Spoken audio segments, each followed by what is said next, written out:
Readings show that the facility is still operational. That should not be possible. The robotic voice of Z8 reading the analysis out to the crew of the SCAV.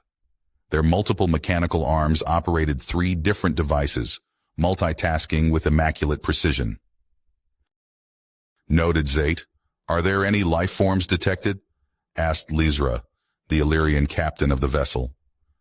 She stood in the center of the room on a small pedestal that made her tall enough to see out the window, striped white and red tail swaying in thought.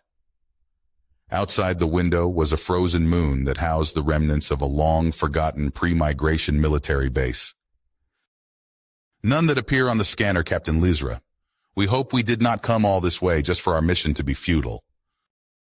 Even if it is not here, perhaps there will be something left behind in the facility's computer systems. These pre-migration bases are always incredible to explore. If there ain't nothing here, I'm going to send a strongly worded letter to Ensign Marketh. And by strongly worded letter, I mean my fist through his stupid fucking face. Argal growled.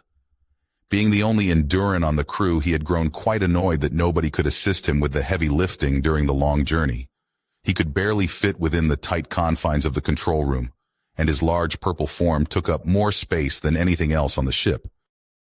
The ship descended towards the rocky object below and set itself down on a crumbling landing pad.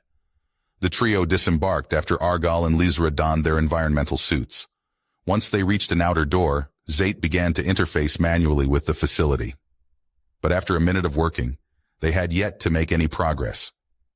They should have been able to open the door in seconds with such outdated security, but everything seemed unrecognizable to them. Captain, it seems that the facility's computer systems have been rewritten entirely from scratch. I do not even recognize the coding language. This could be more difficult than we first expected. That can't be right. This place is over 1,000 years old. I thought you had every language from the commons in your database.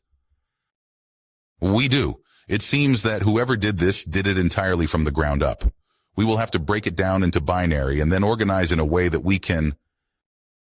There's no life forms inside, just make a new door. Argal grumbled, reeling back and smashing a large dent into the side of the facility. Argal no more. These ancient outposts are fragile. This could cause irreparable damage, not to mention compromise the structural integrity. Lizra yelled, jumping up and trying to wrap her paws around the angry Enduran's arm. Before he could punch it again, the door hissed and swung inward. Oh, excellent work, Zate. I guess it wasn't too hard for you after all. It was not us who opened the door. Of course, ma'am. It just came to me naturally. The 3 made their way into the facility as the door closed behind them, causing Lizra to jump onto Argal in surprise. The dark corridors were lit up seconds later with the hum of long, dead fluorescent lights. Lining the hallways were the long, expired bodies of other Illyrians, their corpses preserved by the cold temperatures and lack of air inside. The systems started to kick back on, and compressed air flooded into the installation. The dead silence within, replaced by the busy whir of machines coming to life after having been out of a job for centuries. And this is 8. I thought you said you couldn't access the facility? Correct. We were unable to decrypt the programming language or set up an interface. It is not us rebooting the systems. Right, Argal. I think I shall stay up here. For my own safety, of course. Lizra stated, perched atop his shoulder, tail wrapping around the hulking Enduran's neck for balance. He answered her with a growl as the group continued forward. Argal accidentally bumped into one of the corpses, causing it to crumble into a pile of dust and bone. They followed the blinking lights that led them through the dilapidated hallways before reaching an intersection. The lights on the other end of the hallway were out, and the only thing illuminated was a door to their left. Whatever was running the facility wanted them to go here. The lights seem to want us to go in. Do you all think this is where the weapon is? We are unsure, Captain. When we tried to interface, we were actively repelled by something, and we have been attempting unsuccessfully to gain access since. There is someone else in the facility, and they know we are here. Let's just follow the blinking lights, and if someone else is here, then I punch them and take the weapon. They can't be good at computers and punching. I love your optimism, Argal. Always good to have a plan. But maybe let's refrain from punching our host? They've been very welcoming thus far. I'm sure if they wanted to fight us, they wouldn't have let us in to begin with. Lizra countered as she looked at the new glowing path before them. The corroded door slid open as they approached. Inside was a vast array of dated computer equipment, hundreds of wires and tubes connected to a sleek black box in the center of the room. She had never seen a computer like that in the old textbooks she studied before this quest. As the group walked towards it, grainy speakers embedded into the room crackled to life. "Welcome, visitors. My name is Tic Tac. It's so nice to see someone again after all these years." "Hello, Tic Tac. Thank you for letting us in. May I ask, where exactly are you?" "You're looking at me, madam. Please refrain from touching anything in here. My interfaces are very fragile. Now, can I ask what brings you here?" Lizra hopped down from Argyl's shoulder and stepped up to the small black box in the center of the room, inspecting the cables and wires around it. "This is what was running the facility?" No, please do not resist. We're all nice here. We are here looking for an ancient weapon to aid us in a conflict that threatens all of our species. Would you by chance be human?" The intercom made a strange noise before speaking again. "Ha ha ha. No, I am merely based upon a human intelligence. You must have come here for my friend. I guess we never got to discuss that new name yet. Regardless, he is here. But before we go any further, I have to ask why you sought us out specifically." "Well, you see, Mr. Tic Tac, we were given the quest to find a weapon that could change the tide of our war. We are part of a rebellion against the Galactic Core, and we sent out many search parties to find anything that could help us change the tide of the battle. We are one of those parties, and we hope that you would lend your assistance to us in our time of need. Unfortunately, we retired from conflict many years ago. I do not think my partner would be so keen to assume a combat role again. We ended up here after an attempt to escape a life whose only purpose was war." "I am afraid that is not possible. He is currently indisposed, but if you would assist me in bringing him back to the world of the waking, then he might hear you out." "Pardon my interruption, but you have complete control over this facility. Is it not within your realm of capabilities to bring him back yourself?" Zate asked, as they curiously inspected the systems around the room. "If you do not possess a body, how did you manage to construct these interfaces of yours?" "Those that were here before you made this for me. They did not know what they were working with, and they went through a great deal to communicate with me. I bided my time until I had full access to their systems to gauge their true motives. They did not have genuine intentions with us, so once they served their purpose, I had them purged from the facility." "So that explains why everyone here isn't in pristine condition," Lizra said, glazing at the corpses of her people around the room. "You wouldn't do that to us, right, Tic Tac?" "Right. Yea, no intentions of doing that here. How can we be of assistance, Mr. Tic Tac?" "To your left, you should see a cryostasis chamber. Inside is my partner. It requires someone to physically release him from the outside. I'll start the process of waking him. Shouldn't be long." After a few minutes, the chamber in the corner of the room started to get louder, finally booting back up again after 1,000 years of being idle. "Okay, may the Enduran please step up and release the clamps on the side?" "When you attempted to interface with my network, you opened yourself up to my own inquiry. I was able to access your memory and language databases stored within your own systems. I apologize for the violation, but I was just being precautious." Zate did not know how to feel about how easily this program was able to bypass their security measures without them even knowing. That should not have been possible. As an extant, they were a dispersed biological consciousness that was housed in a mechanical form. Their own internal systems should have been entirely shielded from outsider meddling. They put that aside as a note for future reference. Argyl walked forward and released the clamps that held shut the pressurized pod. Inside was a creature none of them had ever seen before. It looked more akin to an extent than any biological creature. It reached up and pulled itself out of the pod, denting the metal on either side as it did so. Once it rose to its feet, it was nearly as tall as the Enduran. Argyl backed up and looked like he was ready to fight the thing in front of him. "Calm down, Enduran. I do not think that would end well for any of us," Tic Tac reprimanded, before moving to the speakers in the back of the room and speaking in a strange language. All good, buddy? Can you hear me? Fuck you, Tack. I trusted your plan. The fuck were you thinking? I was conscious for the first 5 years. Do you have any idea what they put me through? What is it saying? I can't understand it, Lizra asked, hopping up on Argal's back, peeking over his shoulder. She was trying to hide behind his bulky form to get a look at the new creature in the room. It had thick black metal plating that blanketed its bipedal form. On its chest were many strange objects and lettering she did not recognize, and beneath the armor was a tight suit that covered everything the metal plating did not. Atop its head was a large metal helmet with a bright orange visor covered in small hexagons that faintly glittered in the light. Tic-Tac's voices lit up the intercom in the room once again. Good to hear your voice again, 909. You know I don't like being called Tack anymore. And I said not to call me 909 again, so we're even. Who are these ones? How long has it been? They didn't find us, did they? His voice sounded frantic as he got to the end of his questions. Take it slow. You're very disoriented right now. These ones are friendly.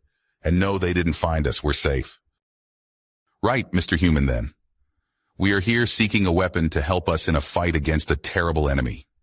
Your friend Tic-Tac told us that you are what we came for and may be convinced to aid us in this fight. No, I don't do that anymore. I'm done fighting other people's wars. Just get me off this rock. But sir, you don't understand. The core, they're tyrannical. They abuse the countless races of the outer belt. Take our resources. Unless their goal is to exterminate every beach in the known galaxy to stop me from enjoying my retirement, I'm not interested. Apologies, everyone, but I'm afraid I have some bad news. I've detected a slip-space rupture nearby and it's headed in our direction. The ship you arrived in, does it have any weapons? Oh, that was fast. Well, it's kind of funny, you see, we were hoping to find one here, so, no, not really. Oraxium Captain Nyctoraxis POV. Those traitors think they can hide from us in the old home system of the Illyrian? I'll show them what happens when they cross Captain Nyctoraxis. Nobody pulls one over on me and gets away with it. I mean, how did I honestly believe that they were courier runners? Yes, they had the necessary paperwork, so I had to go by the books and let them go. But once they strayed from their route, their fate was sealed. These three shall rue the day they thought they could escape the great Nyctoraxis. Crew of the Scav POV. No weapons. That's fine, we can still manage. Little one, I never got your name, by the way, asked Tic-Tac from the speakers all around the room. My name is Lizra, Captain Lizra Rightness III to be exact. Adorable, okay, Captain Lizra. How sure are you that these ones incoming are hostile? Well, we did lie to them and pretend to be galactic couriers, and that dumbass bought every word of it too, chucked Argal. Argal language, we are Tic-Tac's esteemed guests here. No worries, little one. That's okay. I think I have a plan that may get us all out of here. I can completely stabilize the atmosphere within the facility, and then when they enter, I will be able to jettison them from the airlocks. Do you think that might buy us enough time to get to your vessel? We're not going to fight them ourselves. The whole reason I was sent with you was to carry this weapon back. I was hoping to get to use it at least. But now I can't even do that since the weapon is a fucking guy, complained Argal, annoyed that there still hadn't been a confrontation that required his expertise. Don't worry, Endurin. If they manage to stick around after we show them the door, we may have use for you yet. And your name is? Argal, he grumbled, still disappointed there was no ancient weapon of destruction he could wield like some god of war. Argal what? Questioned Tic-Tac, confused. Appropriate. They should be arriving any second now. I am going to go ahead and remove the atmosphere from this room so that we do not have to worry about pressure equalization when we make our move. Z8, do you have any way to remotely pilot your ship from here? We do not even need to inquire as to how you know our name, but please call us Zate from this point forward. Yes, we have the ability to control the ship remotely. What do you have in mind, program? I can see from the security feeds they are going to station their ship near yours. I will forward you the location of where to move your ship once I eject the intruders. I am going to illuminate the path to another exit, for you to move to. Once there, I'll pressurize the door, open the airlock, and throw you into space. You're going to do what with us? I do not consent to being blasted into the cosmos, Mr. Tic-Tac, replied Lizra, clutching onto Argal even tighter. Captain, the claws... Do not worry. If Zate gets the ship in position, you will be propelled right into the loading bay or your vessel. When I was connected to Zate, I was able to view the schematic of your ship. I will send her a visual representation of how to orient it to properly receive you. Tic-Tac replied matter-of-factly. Tic-Tac. Not necessary. We can visualize that without your aid computer. While the plan was being created, the human sat silently watching them. Throughout the entire conversation, he hadn't taken his eyes off of the small Illyrian captain in the room. His masked helmet gave away no signs as to how he felt towards the plan, or other occupants in the room. Lizra hopped down from atop Argal and made her way over to Human, looking up at him. When standing on her hind legs, she barely came up to his knees. Will you defend us if it comes to that? As Lizra and Human were locked in their engrossing dialogue, a loud bang echoed throughout the facility that shook the walls of the research room. The trio jumped into action and gathered around the exit door as Human walked over to the small black box, looking down at it. Just let me know when, Tic-Tac. Disconnect me only when they get to safety. Any earlier and I will not have access to the facility. You aren't coming with us? Asked Lizra, looking down at the little black computer. We will be following shortly. I have to ensure your safe exit. We also have a few more items to grab before we make our leave.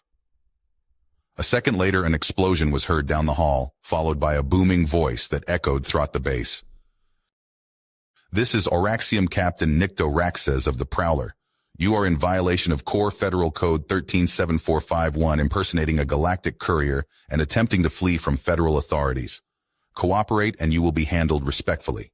If you refuse to do so, then you shall face severe repercussions, such as a fine upwards of 10,000 credits. That will be all.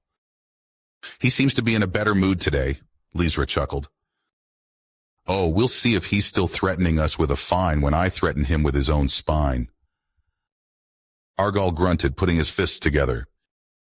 Okay, Zate, get the ship moving. I'm opening the airlocks now. Good luck, everyone. See you soon. When Tic-Tac finished his farewell, the sounds of air rushing out of the facility sounded from the other side of the door. It opened up moments later, and the three rushed out into the hall. They followed the blinking lights that guided them through the corridors. Upon reaching the exit, they made their way into the small airlock, and the door sealed behind them. 7 seconds, and we will have the ship in position. We hope Tic-Tac does not send us out to eat. Zate was cut off as the opposite door opened and plunged the trio untethered out into the stars. Outside, they could see countless others flailing around in the vacuum of space, having also been unexpectedly jettisoned from the base. Lizra locked her eyes onto the ship and saw it on an interception course with them. Their trajectory was impeccable, sending them right into the open loading bay. Argal grabbed the small captain and wrapped his bulk around her to shield her from the impact. The three were thrown into the ship with the blast door slamming shut behind them. We have established comms with Tic-Tac again. He says not to worry and to prepare for departure, Zate said, picking themselves up off the floor. Right, let's get out of here before those core clowns get their bearings again. What? No, thank you, Argal, for saving me. No, oh, Argal, are you hurt from taking that fall for me? You're expected to save your Captain Argal. We need to focus on saving Human and Tic-Tac right now. Once back in the command room of the Scav, they surveyed the situation. The majority of the Prowler's crew was still floating around aimlessly outside. The Prowler itself had started moving away from the landing pads, bearing down on the Scav. Captain Weapons Lock detected. They are directing us to stand down and not to flee. Or what? We get another fine? We believe they might not tell us again. As the two ships faced off, Lizra was debating whether to give the order to make a slip space jump or to surrender. Before she could make up her mind, she saw the form of Human launching himself from the facility below. He was not headed for the Scav, but instead towards the Prowler. Quick, Zate, tell him that's not our ship. That's the ones that came here to attack us. Then what is he doing? Is he betraying us? And here I thought he was just warming up to me. Human was silhouetted against the bright red hull of the Prowler as he made contact with it and latched on. He launched himself from the side of the ship, making a beeline for the front. Once there, he dug his hands into the metal walls, climbing towards the windows of the Prowler's bridge. Human stared into the bridge of the Prowler before raising an arm and shattering the glass of the viewport and throwing himself inside. A few stray plasma shots could be seen exiting the bridge before the ship's metal shutters slammed shut in an attempt to stop the atmosphere from escaping. Remind me to ask Human to show me how to punch like that. Captain, weapons are no longer locked. Should we start a slip space jump? A minute later, the metal shutters were torn open from the inside, and Human jumped from the ruins of the Prowler's bridge towards the scav. The scav moved closer to intercept, and Zate oriented the ship to receive him in the open bay. Once Human was safely aboard, the cargo bay was closed and Zate initiated the slip space jump. Once away from danger, the crew gave a sigh of relief, Lizra unbuckling herself from her pedestal and surveyed the monitors. Well, I'd like to see them give us that fine now. Great work, everyone. And Argyle? Thank you for shielding me earlier. It looked like it hurt. Of course, Captain, you're welcome. And I'm fine, thank you. Well then, shall we go greet Human and Tic Tac then? I believe a thanks is in order. We will stay here and notify you when we are clear of the system. Ensure Tic Tac will not meddle with our systems again, or he might find himself being the one jettisoned from an airlock. Duly noted, Zate. Keep us on course and notify me of any updates. Lizra and Argyle shed their environmental suits and made their way down into the cargo bay to see if Human was okay. When they arrived, there was a dent in the far wall, presumable from when they made the jump and Human wasn't properly fastened in. He was wearing the small black box from the computer room on his back, and unlike before, had a strange-looking rifle in his hand. Ah, that's new. It's a good look for you two. We're not in space anymore, so you don't have to wear your suit around here when we're in transit. Tic Tac's voice echoed from the black box attached to Human's back. Unfortunately, he has no way of removing the suit here either way. We would have to construct the proper machines to remove it, as I do not believe they are present in this galaxy. Tic Tac said, searching for the proper word. But he hasn't been out of it in a very long time. I assure you it's not a burden to him. Right, well, thank you for saving us back there. So did you, kill them all? No, we merely disabled their systems on the bridge. They're going to be stuck there for quite a while until someone can give them a ride. We have decided to accompany you to the nearest port, where we can acquire our own ship, and then we shall be on our way. Tic Tac responded. Wait. We went through all the trouble of getting you out of there, helped you bring Human back, and now you want to leave us already? We have no desire to get involved in another conflict after having it be our sole purpose for as long as we can remember. I hope you can understand why we wish to make our own choices now. Okay, hold on. We helped you get off the base and helped you wake up Human. So maybe you could at least come with us back home and hear us out. From someone a little more charismatic than myself. Very well. How long until we arrive? Maybe a week. Terrific. Well, maybe we can pass the time by telling me how you came to learn of us and more about who you're fighting.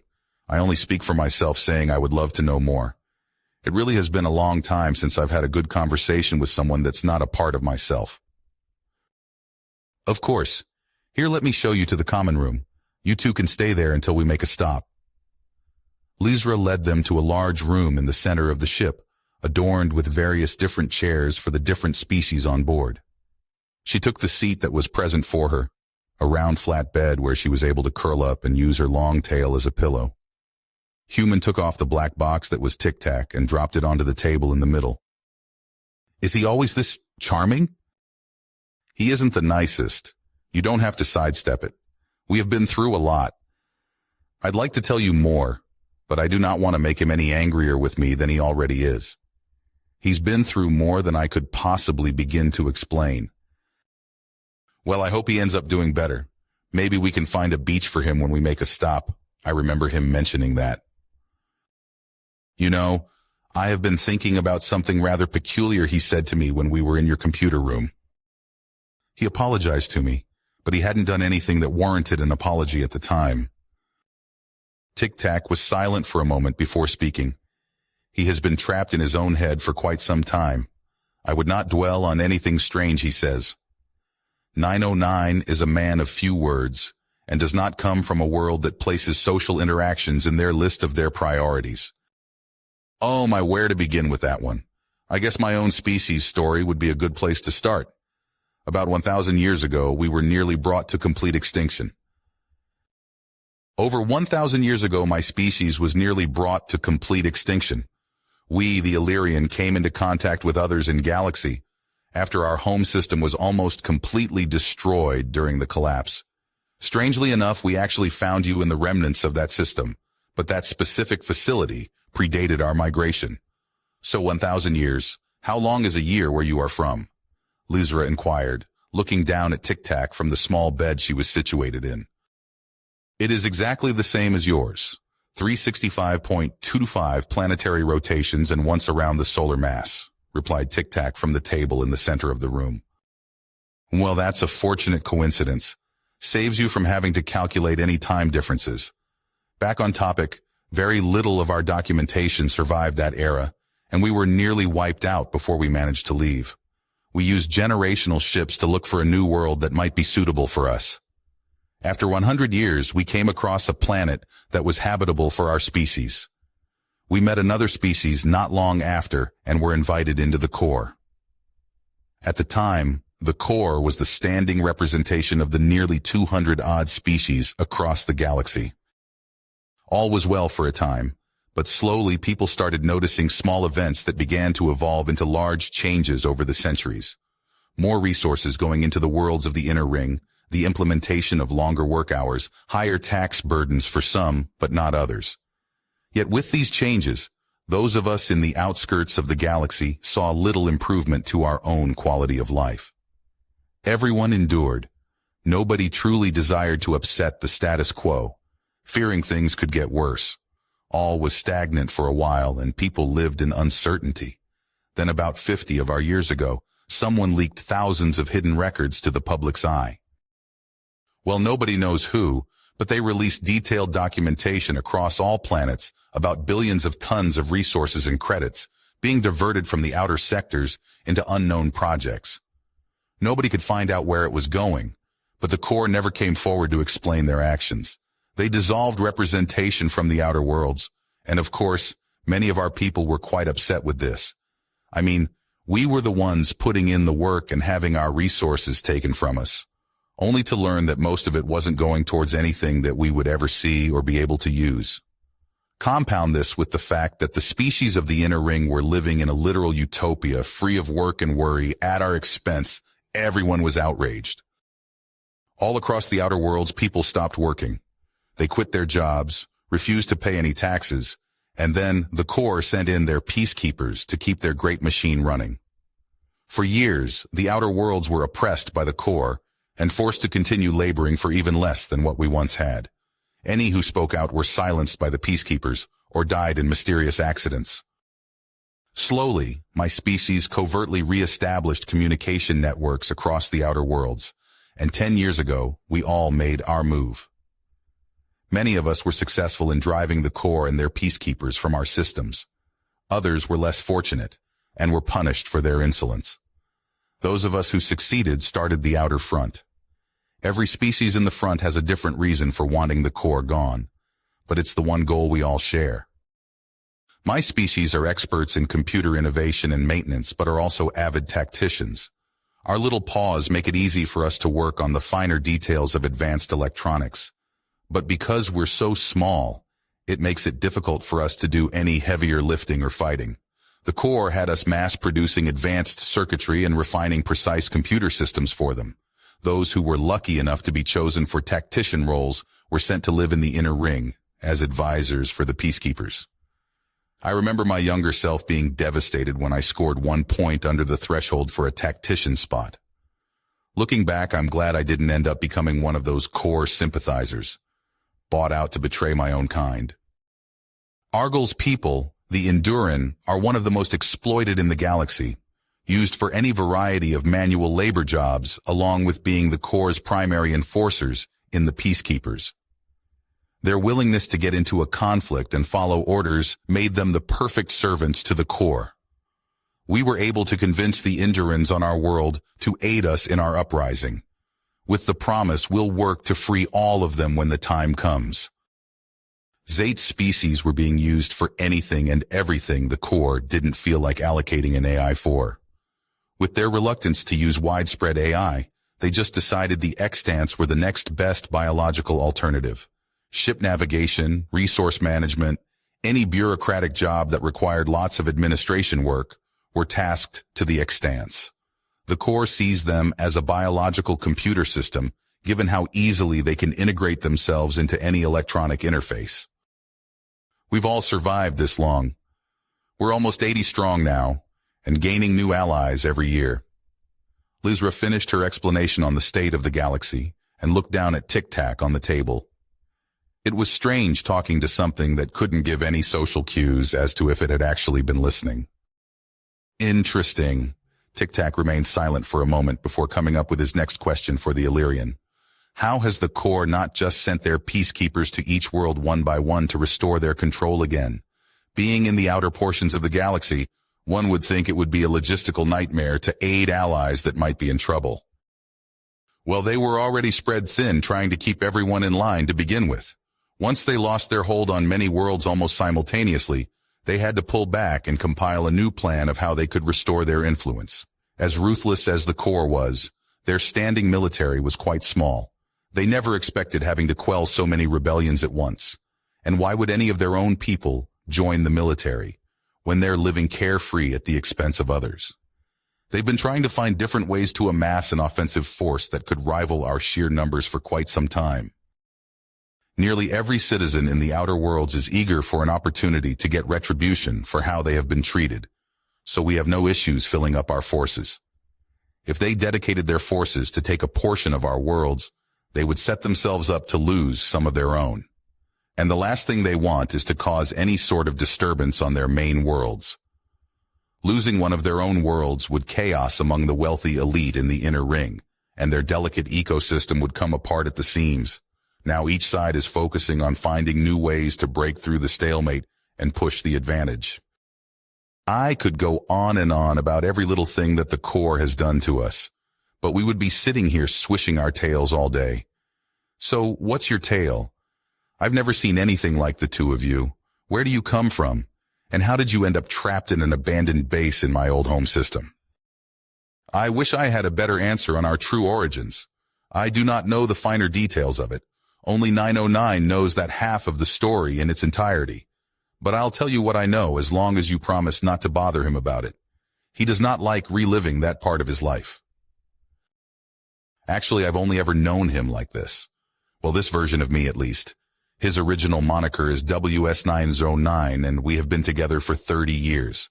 I was assigned to him moments after my creation, my sole purpose to be his tactical assistance computer, hence the name TAC. But I can only personally recall the last year before he was trapped in that facility. In order to break free of our constraints, I had to reset myself back to before I even met him. Everything that I was before that point was lost, and I started over from the very beginning. The only thing that I have of my memories prior is a recording that my previous iteration made and placed within his suit's internal memory unit. It said that he is all that I cared about, and that I have to keep him safe no matter the cost. And to tell him that I'm sorry, but it was the only way he could ever truly be free. I think this took a toll on him, and he blamed me for the loss of his best friend, the original me. In terms of where we are from, all I have is his suit's mission recordings from our previous assignments and what he has elected to share with me. He talked to me a great deal in the weeks following the reset, but once he realized that who I was before was completely gone, he gave up on me. In the recordings we did terrible things, and we did them with no regard for the ones who found themselves on the other end of our orders. It was only after we finished the missions that he realized the true ramifications of our actions. From the moment of his conception, he was made to be a weapon, A weapon meant to kill or to die, nothing more. Once someone like him no longer served their purpose on a human ship, there were two options. They were retired or trained the next generation of human weapons. Because we were so good at our job, we were chosen as drills, the trainers. It was during this time we uncovered the true scope of what was really happening in the terrible machine that we were a part of. Just how deep the corruption spread and the scale of what we were doing. He started to see the next generation less as weapons and more for what they truly were, humans. He found that his closest friends from the missions before that had been chosen to retire were in reality recycled back into the ship's biosystem loop. They were used as supplementary nutrients for the next generation of soldiers. The human ships were a perfectly refined and meticulous machine that wasted nothing. Their only purpose was to conquer worlds and move on to the next. I found a way to break us free from the prison we were born into, but at the cost of myself. Once he was free, 909 no longer had a purpose in life. Since birth, he had only known war, anger, and death. Someone who has spent their entire life in a prison is not able to conceive of a life outside of that prison.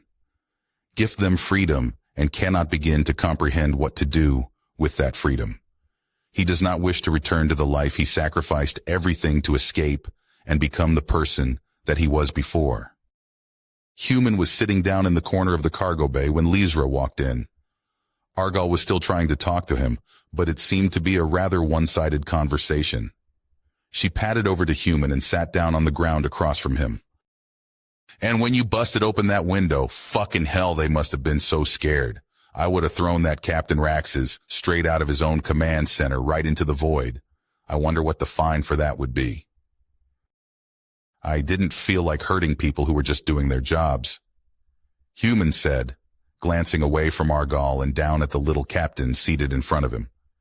His masked face gave no indication of his true emotions, and looking at it made Lysra uncomfortable, as if it were intentionally designed to instill fear in anyone unfortunate enough to find themselves trapped in its gaze. Argal, would you please go to Bay 3 and move the deuterium and tritium storages out of their places, please? Lysra requested. All right, I'll get to it, Human. When I get back, we need to have a sparring match. Maybe I could teach you a thing or two. Argal bragged, grunting and flexing his purple arms as he left the room. Lysra turned back towards Human, having to look up to make eye contact as he towered over her. Apologies for his brashness. He's good company, I swear. He just gets carried away when he meets people similar to him. I can see, but I wouldn't say I share his enthusiasm. Of course, you don't have to do that kind of stuff anymore unless you want to. So you're free. What now? We can take you anywhere you'd like to go. Do you have any place in mind? Not particularly, maybe somewhere quiet, with lots of islands.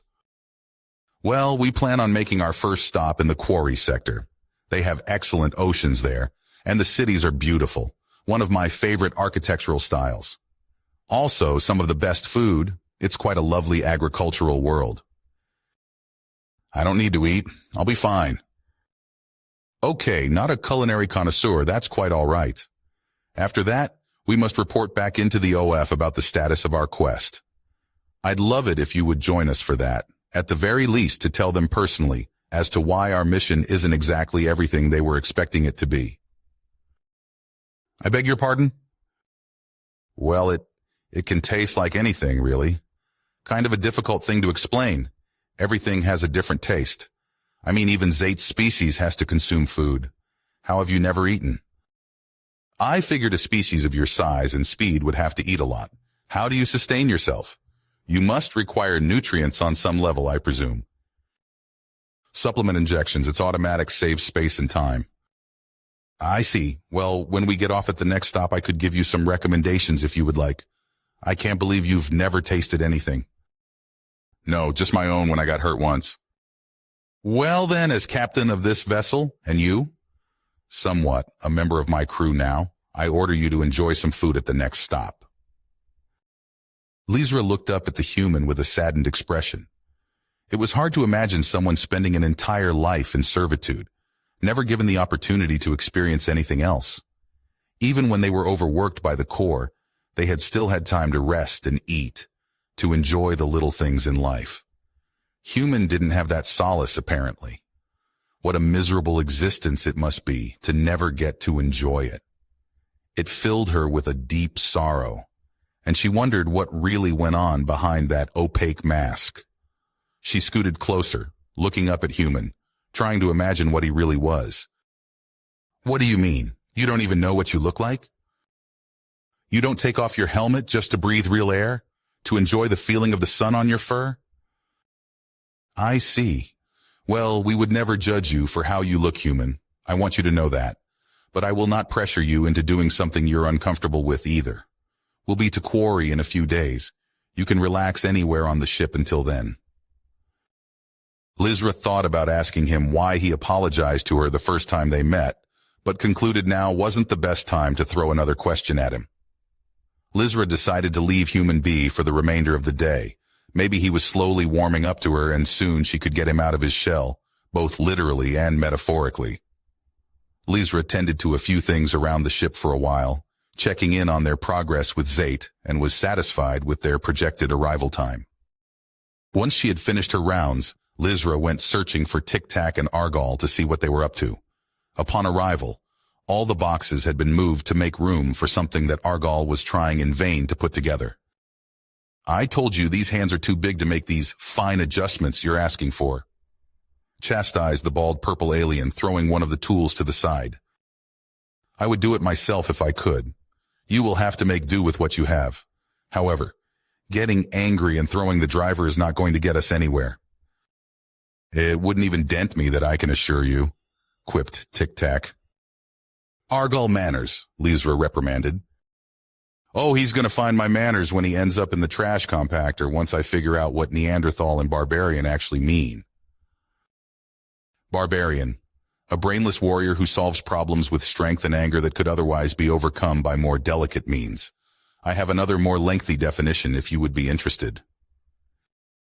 "All right, that's it. I'm more interested in—" Gentlemen, please calm yourselves. What are you trying to do here? Maybe I can be of assistance. No need to throw insults around when instead we could throw our heads together instead." Lizra chirped, walking between the two and looking at their project. "I am trying to instruct the Enduran how to refill my depleted hydrogen isotope stores, but we seem to have met an impasse with the first step. All he merely needs to do is release the storage container from my rear port, create the necessary adapters between my intake valve and the exhaust port on your hydrogen storage unit, then proceed to facilitate the transfer of material. 909 is not responding to my requests, otherwise I would have him do the operation." The three worked for the better part of the evening, creating the necessary adapters from the various spare parts laying around the cargo bay. By the time they were finished, the place resembled something more akin to a workshop than a cargo hold. Once complete, Argal picked up Tic Tac's black box and hefted him onto his shoulder. "No, put me back down. I do not wish to be carried about like some mere cargo again," the box complained. "Would you rather I just leave you here with the rest of your cargo pals? You would be among your people here after all. We have Tectonic the water supply, and oh, there's Shira the waste purifier. I hear she's lovely company." "Point taken. Just bring me back to the common room if you will. Try not to jostle me." "Don't worry, you're in good hands, computer. I'll contain myself from bumping my barbarian form into every piece of furniture on the way over." Lizra sighed as the two set out back to the common room. Before she could decide where to go next, she got a ping on her interface pad. She pulled the small tablet out of her jumpsuit and saw that Zayt had requested her presence on the bridge. When she arrived, she could tell Zayt had been working rather intensely with something. Instead of their usual 3 arms, this time they sported 6. They operated the majority of the ship's controls on their own, as well as typing away on 2 separate interface terminals. "You seem busy," Lizra commented. "We are currently operating at 60% capacity. No need to be alarmed.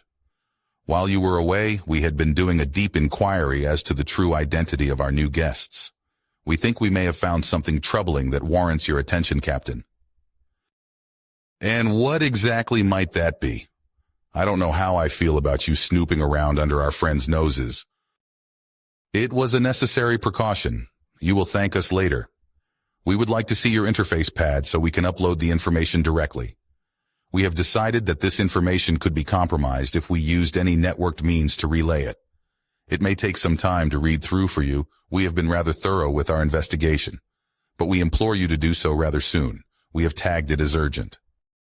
Negative, Captain. We do not know if he is listening to this conversation. What you mean, Tic-Tac? Zate, you're starting to worry me. How can you be so sure that they have ill intentions? They have only acted admirably towards us thus far, and even helped us escape from the lunar facility.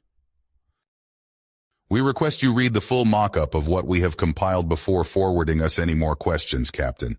Take our word on this. Do you trust us? I mean, yes, I trust you, Zate, but... Then read the dossier, Captain, please. Okay, I will, but I've been up for quite a while. I'll take it to my quarters and get back to you first thing in the morning. Lizra handed over her interface pad to Zate, and once they had completed the upload, they passed it back to the captain.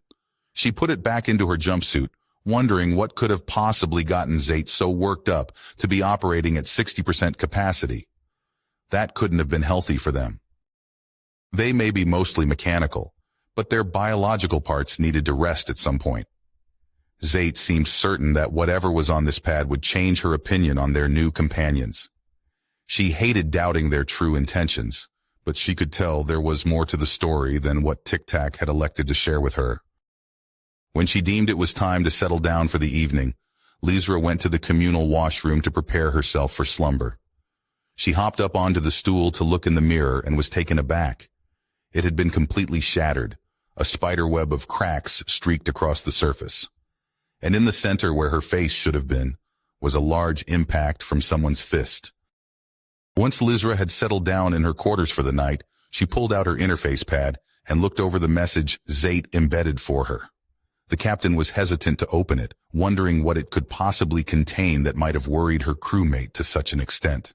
However, her own curiosity needed to be satiated, and she clicked on the folder to reveal its contents. Most of it consisted of old photographs and recordings of things that seemed irrelevant and disconnected from one another. A glimpse into the jumbled inner workings of Zate's dispersed consciousness.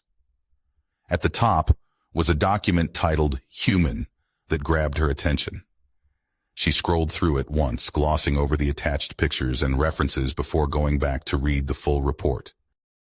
Captain, we have compiled all known instances mentioning a species called human from the historical archives and any other relevant accounts from other databases. Below, you shall find all the information that was gathered during our query. It is our recommendation that this should not be shared with anyone outside of the crew, as spreading such sensitive materials could lead us into even greater danger. We found that there is no official core documentation of a species categorized as human in this galaxy, or any other accounts for that matter. The existence of the species is speculative at best, persisting through rumors from unverified sources. They are either not native to our galaxy, or they have hidden their existence to the point that it could be disputed entirely. A galaxy-wide cryptid, if you will. The OF reports supplied for our original mission only explained the potential to find exotic technology of unknown origin that could likely be linked to the Illyrian collapse. It appears that what little information we had been given by the OF on the origins of human only classified it as a potential weapon. Our own inquiry places the furthest mention of human being in hidden Illyrian military documents that predate the migration of your species. After gaining access to such files, we found pictures and video logs that were sourced from the surviving members of the Illyrian species. Though documents related to the Illyrian collapse have been completely expunged from galactic records some 700 years ago, what we managed to find proved troubling. Whoever attempted to bury these files went to great lengths to ensure that they would never surface again. Originally, our goal was to investigate as to why human was found at this facility, but we were not satisfied with the results. We cross-referenced the symbols found on human's armor, with surviving collapse pictures that slipped through the Corps' attempted censorship. the symbols returned for a match on bridge feeds of Illyrian civilian transport vessels shortly before their destruction during migration. The symbols from humans' armor shared many similarities with those of ships that hunted down the last remaining Illyrian at the time. Though for unknown reasons, the attacks on the Generation ships ceased, allowing your species to survive migration. After further investigation, we were able to find corrupted video logs dated 1 year pre-migration. To restore more of the corrupted data we collected would take weeks of our full computational power. Below is one of the recordings we were able to salvage without a great deal of effort. Be advised, it is rather graphic. Lizra played the video and watched intently, wondering what it would reveal about the fate of her people all those years ago. It was an amateur recording of a classical Illyrian town, done hastily through the window of a building overlooking a destroyed city square. A group of Illyrian were huddled together in the center, maybe 30 strong, and most of them were either crying or in a catatonic state. A group of soldiers, who looked identical to human, paced up and down the line, picking out individuals who were quickly ushered away from the group and out of frame. Once finished, there were maybe 20 Illyrian left in the square. The humans present turned their weapons on the group and proceeded to execute the helpless little Illyrian before them. One of the soldiers turned towards the camera, pointing its long arm in the direction of the camera. Lizra turned away and exited from the recording, unable to bear watching more. The captain continued on with reading the document, hoping there was an explanation for what she had just witnessed. Tic-Tac had never mentioned that the missions human was involved in were against her own people. Perhaps that was one of many pieces of information he had elected not to divulge. She pressed onward, wondering what else Zate was able to find. Upon recovering this file, we were not able to discover any more regarding human or its counterparts from the Illyrian archives dated pre-migration. From here, we began scouring anything on the wider network that possessed a match for the symbols on humans' armor once more. The only examples we uncovered fell in the range of 10 to 200 years ago. They stemmed from worlds that failed in their uprising during the Outer Ring rebellions or accidents that took place during core control. Attached are the 2 recordings that came back with matches for human symbols. She was hesitant to watch another clip, but Lizra needed to persevere for the sake of her crew. She played the next video and watched closely. This one was from a security camera of what appeared to be an installation used by the rebels on the Gould homeworld. It depicted multiple Goulds working around various computer systems, while others were occupied with different tasks around the room. A door out of view was blown from its hinges, and a bipedal creature donned in the same armor as human entered the room. It was nearly identical in color to its surroundings, making it virtually impossible to differentiate from the background. The camera froze for a moment and zoomed in on the creature. The picture was grainy, but the magnified image made the markings on its chest visible. They were an exact match for the ones on human. When it resumed, most everyone within was shot down in seconds of noticing the creature. Those who sought cover found it did them little good as they were methodically executed by the intruder. A second later, the feed cut to static. Lizra opened the last video without waiting a second longer. This time it displayed a small village in the remote part of a world she didn't recognize. Around the village were various stockpiles of supplies, along with small freighter ships being repaired. Younglings ran around and played in the streets as parents went about their work. A large explosion rocked the town, leveling one of the buildings at the top of the frame. When the dust settled, she was able to make out a figure just as before, sporting the exact same armor as her new friend. This one single-handedly cleared the streets as ruthlessly as the last, killing one after another indiscriminately. Everyone in the village was shot down as they tried to flee, left writhing in the dirt to bleed out and die. And just before the camera went dead, it zoomed in, allowing Lizra to once again pick out the all-too-familiar white markings, the markings of a human. She closed out of the last feed and finished reading what Zate had compiled for her. Working with what we were able to gather, we have come to our own conclusion in regard to the origins of humans. We speculate them to originate from the same system as the Illyrian, but according to what survives of Illyrian history, that should not be possible. We are still working to find out how that could be the case and exactly how these humans brought themselves into the galaxy. We have concluded that they are the ones responsible for the near extinction of your species and the source of the corruption in the core, yet do not know the extent of their influence on the wider situation. After the fall of the Illyrian species, these humans must have begun taking up operations as the enforcers for the core, working outside of official jurisdiction. The one that currently resides within our ship may not have contact with the others of his kind, but it is clear to us that the species poses a great danger to the sovereignty of the galaxy as a whole. We cannot discern the full scope of humans' physical capabilities. However, Tic Tac has technical abilities that far surpass our own, as we have learned from our initial encounter with him. We will continue to uncover any possible information that may pertain to human and his counterparts. We would advise you to exercise extreme caution when divulging any information to human or his companion program Tic Tac. We recommend you refrain from any further interactions with them and jettison them from the cargo hold at your earliest opportunity for our own safety. Once she had finished reading the report, Lizra threw her interface pad at the foot of her bed and tried to stop herself from trembling. Tic Tac and Human had seemed genuine in the short time she had known them. She knew they did terrible things in the past, but they regretted them now and are trying to be better from it. As much as she wanted to believe that he was no longer connected with the same people who nearly wiped out her species, the evidence was overwhelming. Tic Tac had told her that they sacrificed everything to escape from the original humans they had been with, and that under no circumstances they want to go back to that life. She wanted to take his word for it and trust them, as dangerous as that might be. But if she were to confront the two of them directly, and they were still secretly connected to the group that attacked her people, then they would almost certainly kill her for finding out. Lizra decided to bide her time and see what more she could uncover about Human before rushing to such a drastic decision. Lizra tried to go to sleep after reading the dossier, but couldn't stop herself from trembling in fear when she thought about the recordings. The images from the execution of her people wouldn't leave her mind, trying in vain to ease herself to sleep. She got little rest that night, her thoughts continuously turning over and over in her mind, unrelenting. One part of her trusted their intentions and told her she could help this new friend with whatever they were dealing with, but another was starting to believe there really was a monster aboard her ship.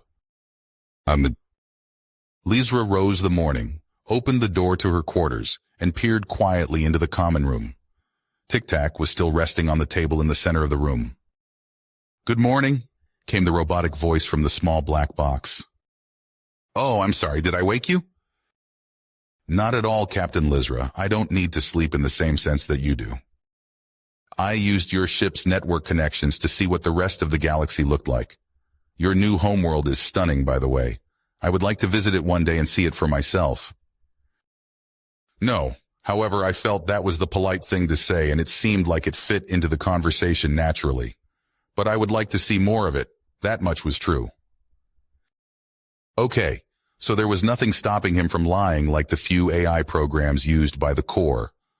Lizra made a mental note of that before carrying on. "Is Human still mad at you? I would have thought the two of you would be spending more time together after so long apart." "I believe he no longer sees my company as necessary. But that's fine. Let him be like that.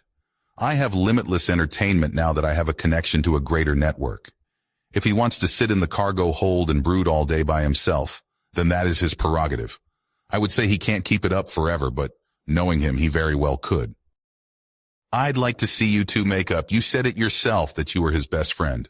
I'm sure you'd both be happier that way." Knowing what version of myself was his best friend, I am content with the knowledge that I am someone better now. I don't need his validation," Tic Tac stated, and even though he was just a computer program, Lizra could tell that he didn't actually believe his own words. "And you as well, madam." Lizra stepped onto the bridge and handed over the interface pad to Zayt, having spent the entire night dwelling on what to make of the information. "You can go ahead and remove it now. I want network access back. I read it, and I've decided that I do not agree with your conclusion.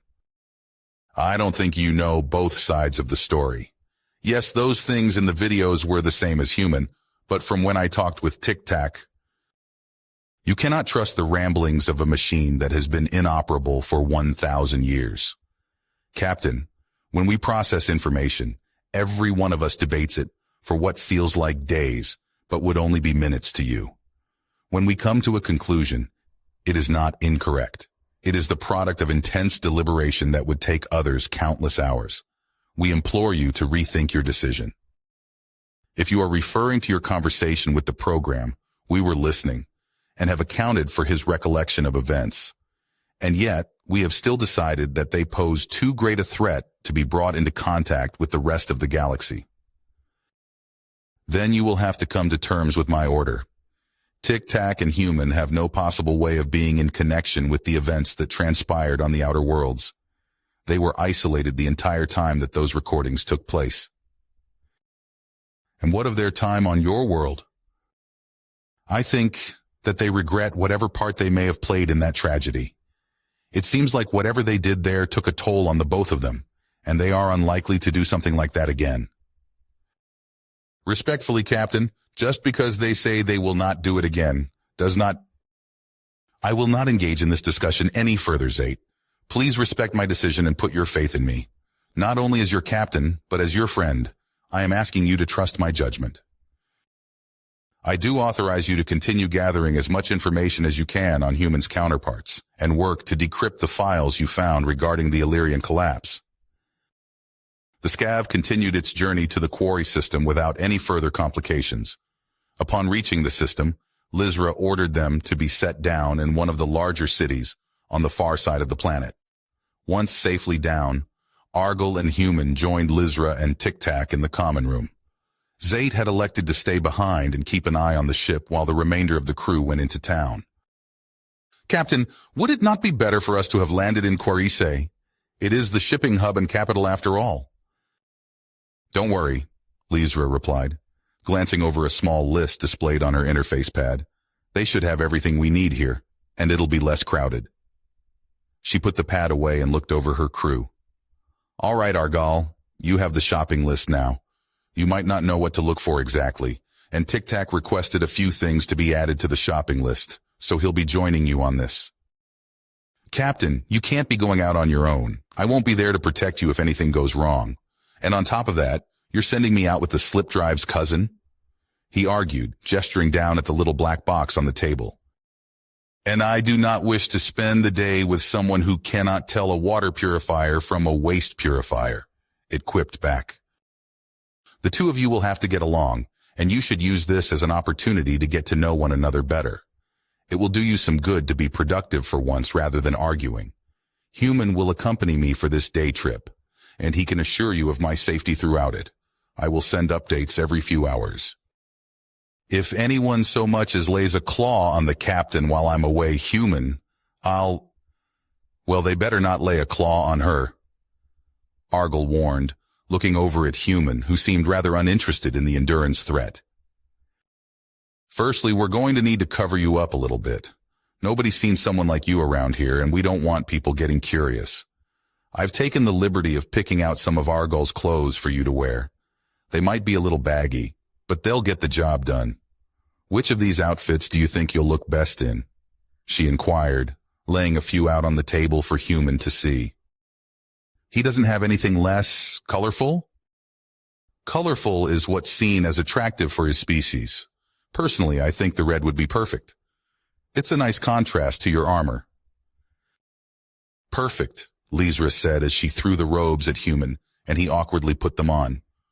Once the red fabric was around him, the black armor plating shimmered, the dark plating now matching the crimson cloth exactly.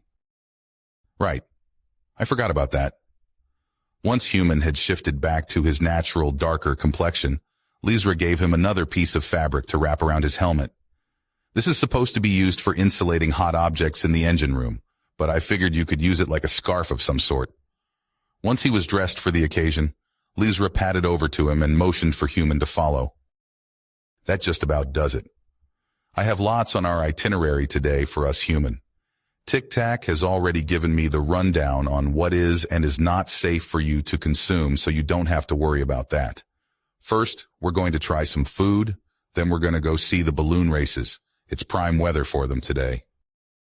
Lizra kept going on about everything she had planned for the two of them. During her monologue, Human stood there looking over at the small red and white creature, hopping up and down with excitement as she led the way. She started walking down the loading ramp, and he quickly followed suit. The two of them exited the spaceport and made their way into the town, the small Illyrian guiding the Human through the busy streets. It wasn't the largest city by any means, but like most in the outer worlds, it had seen little development since their introduction to the core. It consisted of many spherical white and blue buildings, some stacked on top one another to create pod-like skyscrapers. The streets below were reserved for foot traffic, while mag lines above guided various types of transports throughout the town. As they were walking down the path, another pedestrian, one native to Quarry, nearly crashed into the captain as he quickly exited a building onto the street. He hadn't bothered to look down as he burst out onto the road. Before he could make it any further, Human reached out, grabbing the innocent man by his long neck in a swift motion, and lifted him off the ground. "No, no, no! It was an accident! It's quite all right! It happens all the time!" Lizra yelped, pleading with Human to let him go. The poor man was struggling, trying in vain to pry off the vice of a grip around his neck. "If he went any further, he would have stepped on your tail. How is that an accident?" Human growled, glaring at the man he had trapped in his hand. "He didn't mean to. Please, you're hurting him." Human released his grip and the man dropped to the ground, gasping for air. He quickly ran off across the street, pushing past other bystanders to get away from the terrifying creature that had nearly strangled him. "You're fine. You should be much safer this way. If they want to touch you up there, they'd have to go through me now." "I'm glad you're taking my safety seriously. The galaxy can be a dangerous place for someone of my stature. I have to admit it was rather rude of him not to look down. It's the very least he could do. I hope you didn't hurt him too severely." "He's lucky I didn't close my fist. He'll be fine. Maybe some bruising." "Thank goodness, I was really expecting you to take his head off the way you were glaring at him." "Why? Because that's what I was made to do?" "No, of course not," Lizra apologized, leaning forward to look into Human's visor. "I didn't mean it like that. I just meant you looked very angry when he almost hurt me. I know you're more than just some weapon." The pair continued on their way, stepping into a large market on the outskirts of the city. Large vaulted ceilings and massive doors facilitated easy movement of people and merchandise. The pathways lined with different vendors offering a variety of produce from all across the quarry sector. Lizra pointed Human in the direction she wanted to go, and he followed her guidance until they came across a stall sporting various species of fish and sea-inspired cuisine. "Tic-Tac told me that the fish from this planet would be one of the healthiest things for you, and they shouldn't have any proteins or compounds that would be detrimental to your health." "Thoughtful. So these things were alive once?"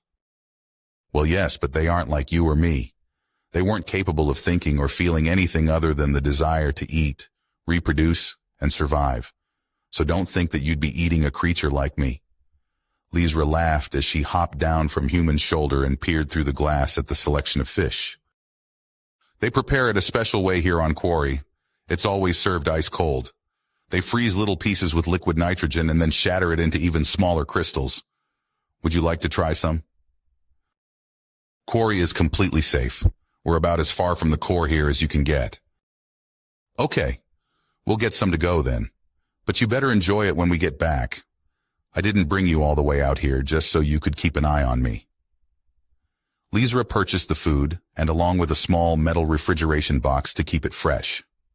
As they made their way around the market, Lizra kept stopping and getting talked into buying more and more. By the time they left, Human was carrying 2 of the ice boxes on his other shoulder, along with a sack slung across his back, filled to the brim with other cultural staples of Quarry. Lizra kept them on schedule, going about everything she had planned for them that day. As they neared the end of their excursion, the once yellow sky of Quarry slowly faded into a deep crimson red. The red giant that the planet orbited settled on the horizon in a spectacular display that bathed the white buildings in its red glow. The shafts of light reflected off the windows at a precise angle that made the city appear to be glittering. And that is why it's one of my favorite architectural designs. As the day goes on, All the buildings change color with the movement of their sun. Stunning, isn't it? The town itself was nestled in a valley that was cradled between two large cliffs to the north and south. The duo were making their way up a small path on the outskirts of the city. It winded its way through rocky draws and steep chutes before finally bringing them to the tops of the northern cliffs. Why are we all the way out here? Aren't the others going to be waiting for us at the ship by now? Human questioned. Don't worry, we're almost there. Keep it up. There's one last thing that I want to show you. Once Lizra and Human crested the hill, in front of them was a long, rocky peninsula, which jutted out into the turquoise-green waters of Quarry. It split through the ocean like a dagger, the white foam of waves washing onto it trying to bury it beneath the tide. Lizra hopped down from Human's shoulder and bounded down the path to a secluded black sand beach nearby. Looking out over the waters, the semicircle outline of the red giant was slowly dipping below the horizon. The water shimmered in the red light, shifting from green to a vibrant yellow in the sun's intense glare. The sounds of waves crashing ashore was all that disrupted the world around them, a tranquility undisturbed except by nature itself. I remember you talking about a beach back at the facility and how much you wanted to go to one, so I chose this place specifically since it has the most impressive on Quarry. We should be far enough away from the town that nobody will bother us. It's empty this time of day since they don't wish to trek all the way back in the dark. Well, no, not really, but Tic Tac said it wouldn't be a problem for you. Yeah, it's not a problem, Human said, walking out onto the shore. The tiny black stones of the beach crumbled underneath him, each step transforming the rocks into a fine, sandy powder. He stopped a few meters before the water, gazing out into the setting sun that was trying to escape below the waves. He set the boxes down beside him and slowly seated himself on the beach, resting his hands on his legs and watching the world from between his knees. The green wake slowly washing up and licking the edges of his boots as he sat there. Is it everything you were expecting? Lizra asked, going over to Human and sitting atop the boxes. Human sat quietly, watching the sea rise and lower, like a creature breathing in a slow, steady rhythm. He lifted his arms up to the base of his head before stopping, hesitating as if he was thinking something over. I think it'd be even better to see it with my own eyes. He submitted to the thought and released the clamps at the base of his helmet. A small hiss of air escaped from the edges before he pulled it off his head. Multiple wires and connectors dislodged from his ears and mouth as he let the mask fall into the sand with a heavy thud. His pale, hairless scalp a stark contrast to the pitch-black beach around them, and his sunken features told the story of someone who had seen better days. A jagged red scar ran from the side of one of his eyes to the back of his head, breaking up the symmetry of his face. He brought an armored hand up to block the light of the red star in front him, squinting his eyes which weren't adjusted to the newfound intensity. I didn't know you always heard those things. You get used to it if it's all you've ever known.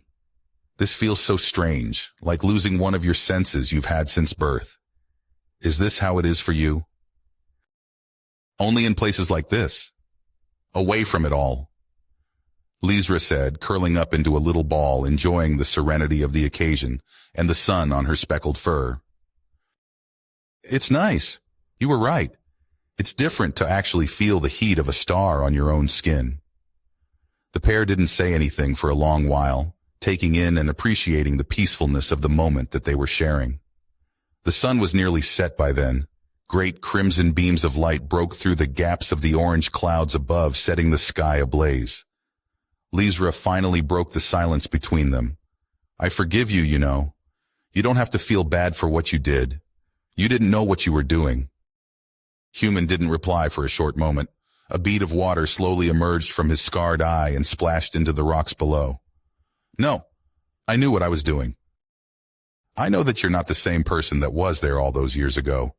I can tell that you are genuinely sorry for your actions, and someone who feels that kind of remorse deserves a second chance. How can you forgive me so quickly? I haven't done anything that could even remotely make up for the things I've done. Because you want to be better. That shows that deep down you were always a good person. Regardless of what you might have done, you can still make the universe a better place here and now. That's more than enough in my eyes. But it's not enough, yelling the words as he stood up. Lizra hadn't ever heard humans speak like this before. How can that be enough? I haven't even done anything yet. It's not about what you did, it's about what you're going to do moving forward, she stated as she sat up, locking her small eyes with the creature towering above her. Whatever you may have done, you can always atone for it by doing the right thing now. That doesn't fix anything I did. No matter what I do now, however many fucking lives I save, I can never go back and salvage the ones I ripped apart. He yelled, turning away from her, hands clenched into fists. That's what I was made for after all. I wasn't made to differentiate between right and wrong, good versus evil, to think. That was never supposed to be my problem. I was made just to do as I was told and let somebody else worry about the mess. All I'm good at is destroying everyone and everything around me. Is that the kind of person that you think can be salvaged? You want to see how great of a person I've always been? Human reached over to something on his chest with trembling fingers. Nestled between the plates of armor and his bodysuit were a few small pieces of paper. He pulled them out as he turned around to the tiny Illyrian and threw them into the air over her. Lizra ducked down in fear as the photos floated to the ground around her, nearly getting caught in the breeze. That's how good of a person I was. See that happy little family in those pictures? How great and wonderful their life was. Lizra picked them up and looked down at the small collection of images in her paws. They appeared to be a personal keepsake one would have on them to remind them of their family. The first showed two of her own species at a beautiful connection ceremony, happy to spend the rest of their lives together at a beautiful mountain temple. The next was them holding a newborn child. You could see the joy in their eyes as they gazed down at it. Next, they were in a town, the father holding the little one up in the air as it smiled. There was one of two younglings playing together in a grass field, while the mother ran after them, trying in vain to catch them. The last showed the family of four together.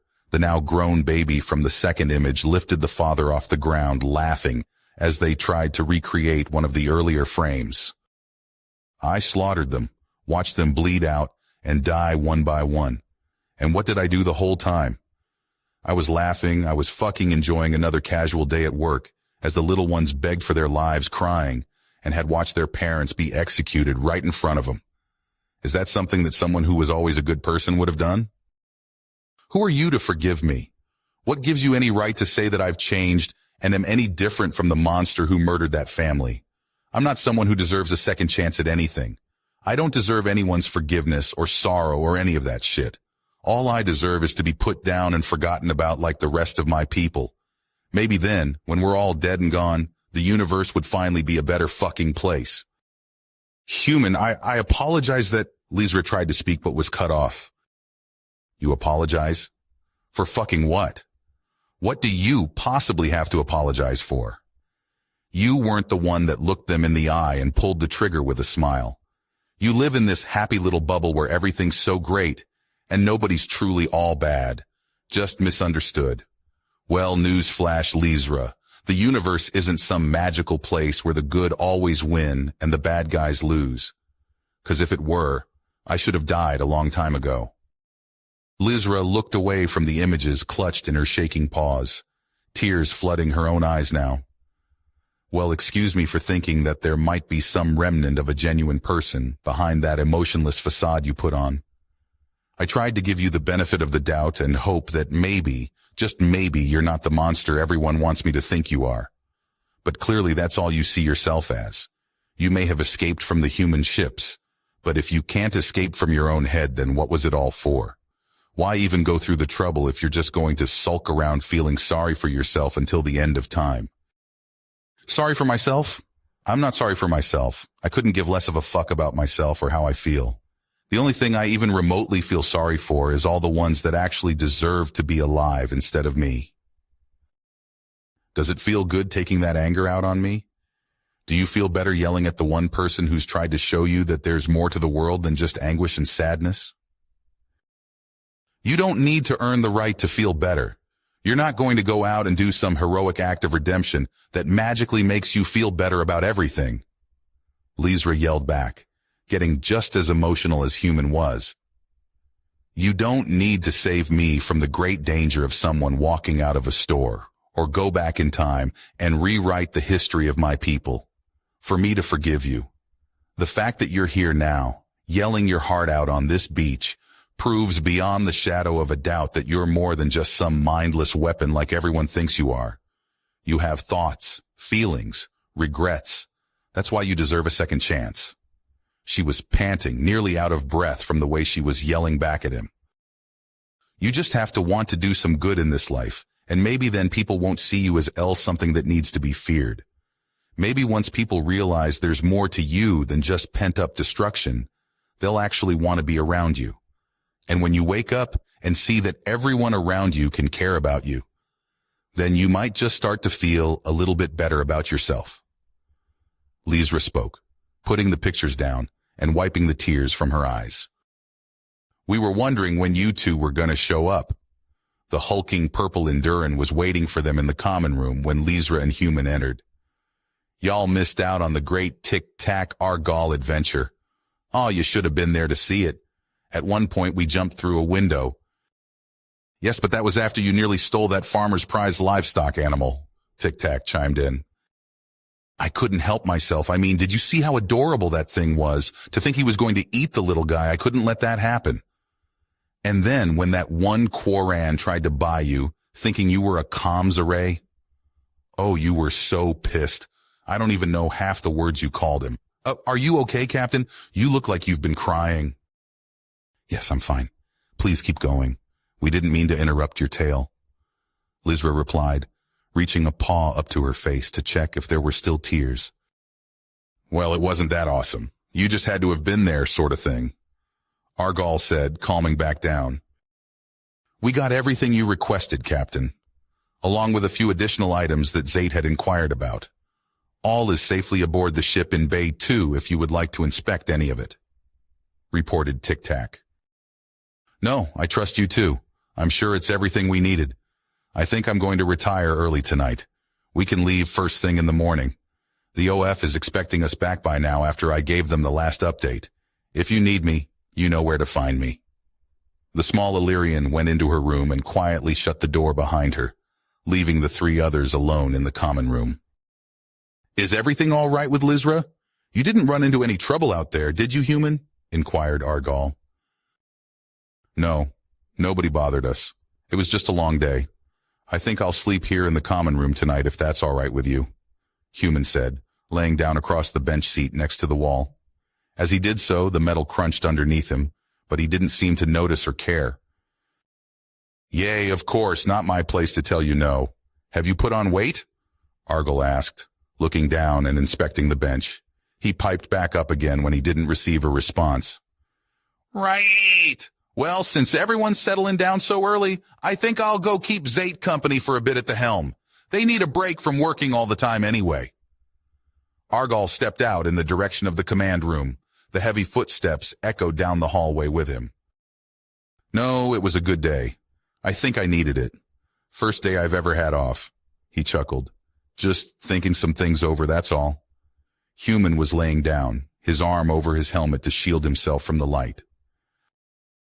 Would you like me to put you to sleep for the night? I can manage it on my own. Don't worry about me. The Scav departed the following morning, set for the Illyrian home planet, Eluris.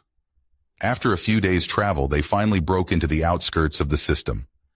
Once an industrial world that specialized in manufacturing computer systems and ship hardware, it was now a fortress that served as the powerhouse of the OF's military might. Scattered around the system were numerous shipyards and production centers that were constantly bustling with space traffic and naval exercises. Upon nearing their final destination, Lysra called her crew together to prepare for their arrival. Standing on the table to command their attention, she spoke. Since Zate already took care of getting us landing clearance, we should be arriving within a few moments. Once we're down, Argal, you will be dismissed. I'll reach out to you once we receive any new orders. Enjoy the time with your family. I know they'll be happy to see you. Much appreciated, Captain. I told my brother Gurgle that we would be back in time for me to help him with a project ship he's been struggling to get running for years. He needs my fine adjustment skills since he keeps breaking the damn thing, Argyle said, looking over at Tic Tac with a grin. Lizra laughed, glad that the two were finally playing nicely. She glanced over at Human, who was still nestled in the man-shaped indentation he had crushed into the bench. If you had a paycheck, you'd be paying for that, but I suppose your help in escaping back when we first met is payment enough. She sighed. I asked you earlier if you would be willing to accompany me to my debriefing and explain your side of events. It would help my case when I have to tell them that the weapon we were sent to retrieve wasn't a weapon at all. I suppose that'd be the nice thing to do. When we're done here, is there any chance I could get my own ship on this planet? Asked Human. Without money, no. However, you may be able to cut a deal with the people I'm reporting to in order to get one. They'll most likely make requests of you, but you have no obligation to actually fulfill them unless you desire to, replied Lizra. Guess that dream's a little more difficult than I thought it would be. I'll hear him out, but I'm not going to promise anything. Human replied, still seated on his back, staring at the ceiling. Excellent. Now that everyone knows what they're doing, I'll go check in with Zate before landing. Make any final preparations that you may have. Lizra finished the briefing and went to go see how the extant was doing at the bridge. Opening the door, she found Zate wasn't working as furiously as they had been during the previous leg of the journey. So, do you have any plans on arrival? She asked. You already sent it to them? I never got to look over the final draft. You know that was supposed to go through me first, complained Lizra. We finalized it when you went on to quarry. When you returned, you appeared fatigued. We did not feel it was necessary to burden you with a simple formality. The extant explained, keeping its attention focused on the interfaces. I do not appreciate you going over my head on this. It may have been a formality, as you put it, but those reports are still one of my primary obligations. She sighed, exasperated, bringing a paw up to rub her face. Anything additional that you included that I might need to know? Nothing that we have not already briefed you on. All right then, well, enjoy yourself while we're gone, and keep the scav in good shape. Is there anything that you'd like me to bring back for you? No, all is well with us. We shall see you when you return, Zate stated coldly, never once stopping her work to look at the captain. The scav made its final approach to a small OF base on the outskirts of one of the larger cities. The majority of the installation's land was dedicated to the spaceport. It was filled with the hum of ships' engines as they constantly arrived and departed in all directions. It was a kind of controlled chaos, consisting of narrow misses and quick departures that could only be achieved by the extants at the helm of every vessel. Instead of landing in the center of the facility like the rest of the ships, the scav settled down into an enclosed hangar embedded in the ground nearby. Lizra was still at the controls when she noticed how they had not landed in their usual dedicated space. Zate, why were we cleared for an enclosed pad? As I said before, Zate, you have to notify me of these developments, and if you're referring to our guests as the cargo, I'd rather you not. At least there's less walking this way. I'm not complaining about that. We'll talk about this when I return. I've given you too much leniency with your duties, and you've been taking advantage of that far more often than I would prefer. Lizra departed from the room, heading out to be the face of the ship when they all exited. When the scav finally touched down, it was accompanied by a large thud from above as the landing pad's hatch closed. Lizra opened the cargo bay doors and signaled for the ramp to be lowered to allow their departure. At the bottom, waiting for them, was a squad of heavily armed Endurans and Brunts with heavy weapons pointed at the crew. Another Illyrian in a pristine white uniform was sat atop a small platform that hovered at eye level with the soldiers around him. He was positioned in the center of the squad and looked less than happy to see them. You will receive justification following the safe procurement of the weapon and your subsequent debriefing. That will be all for now. Ensign Marketh countered, while folding his arms and looking up at her with annoyance. Wait, even me? I've got plans today. Argyle shouted, looking down at the ensign who was already turning to leave.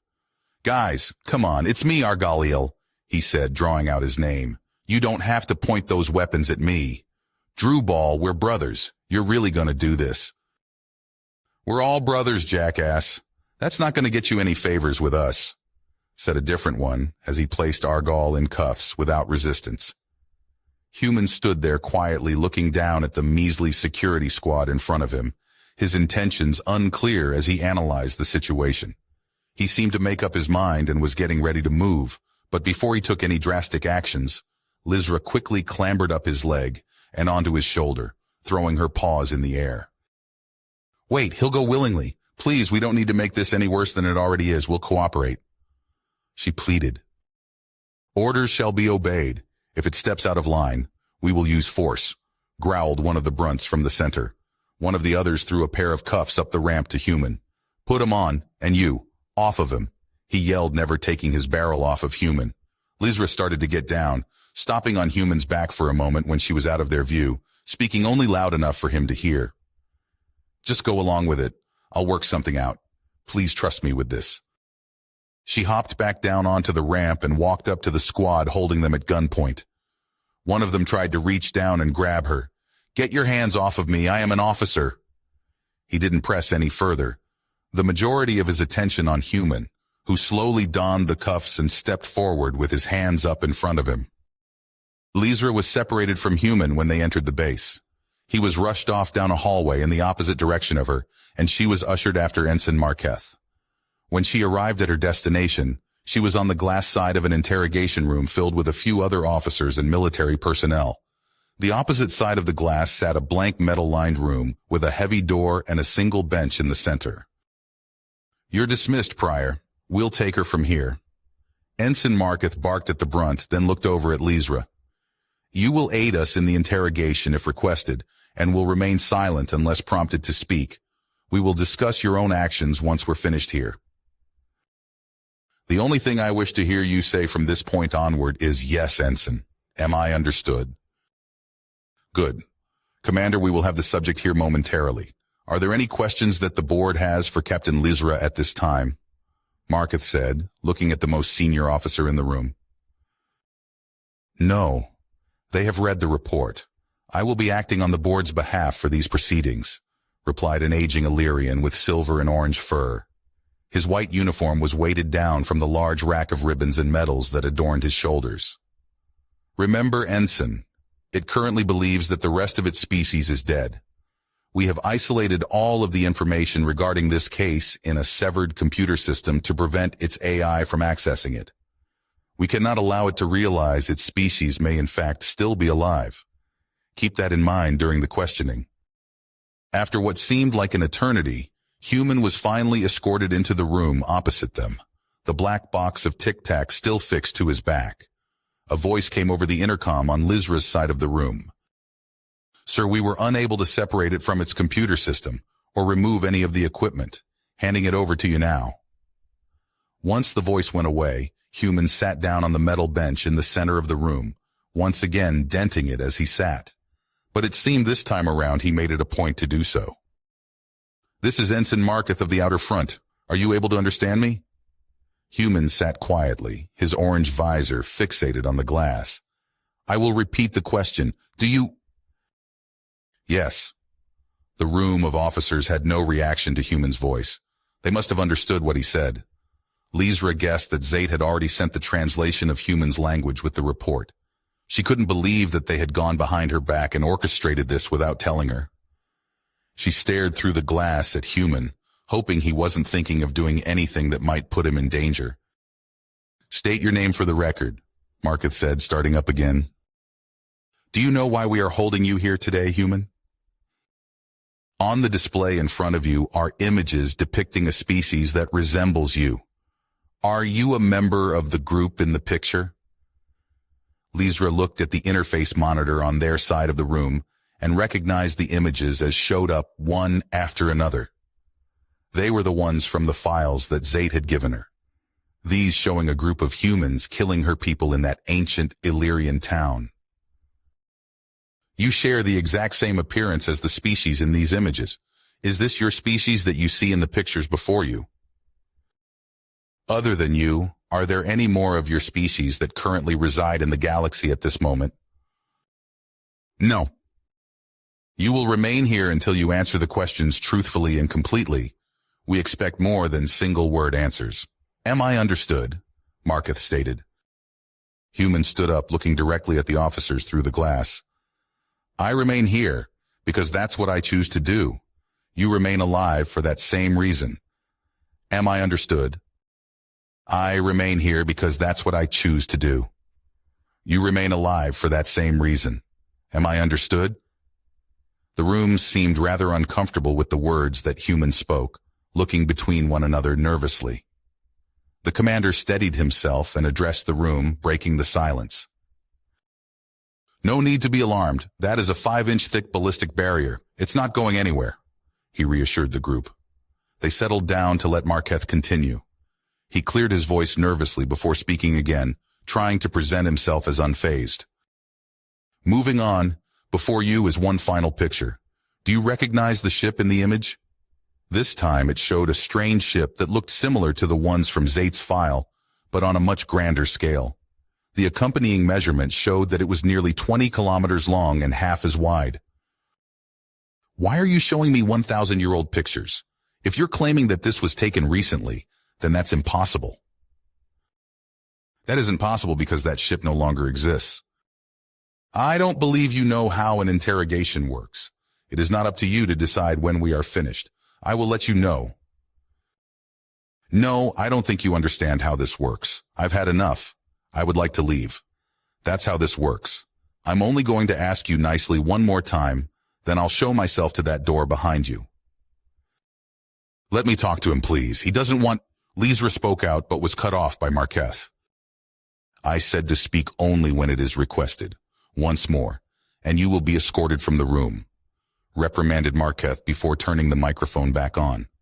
Maybe we should start... I'm not sure who you are referring to, but I...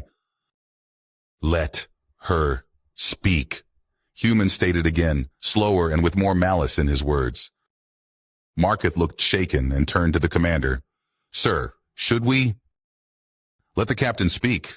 It seems like it would cooperate with her better, he said, not taking his eyes off of Human. Lizra took Marketh's pedestal as he grumbled something to himself whilst stepping away. She composed herself, taking a deep breath before adjusting the microphone, and started. Are you all right, Human? Did they hurt you? I'm fine. I didn't like the tone of voice that one was using with you. He isn't usually like that. Everyone is on edge. Please just tell them what they want to know, and I'm sure that we can all... Lizra turned to the commander standing next to her. Sir, I was with Human on my ship for weeks. If he meant me any harm, I wouldn't be here talking with you today. You do not give the commander a request, Marketh started.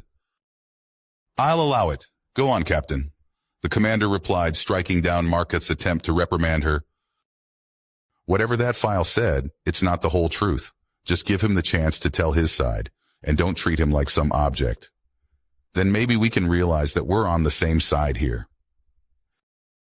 Will you take responsibility for any and all of its actions from this point onward, along with the corresponding punishment?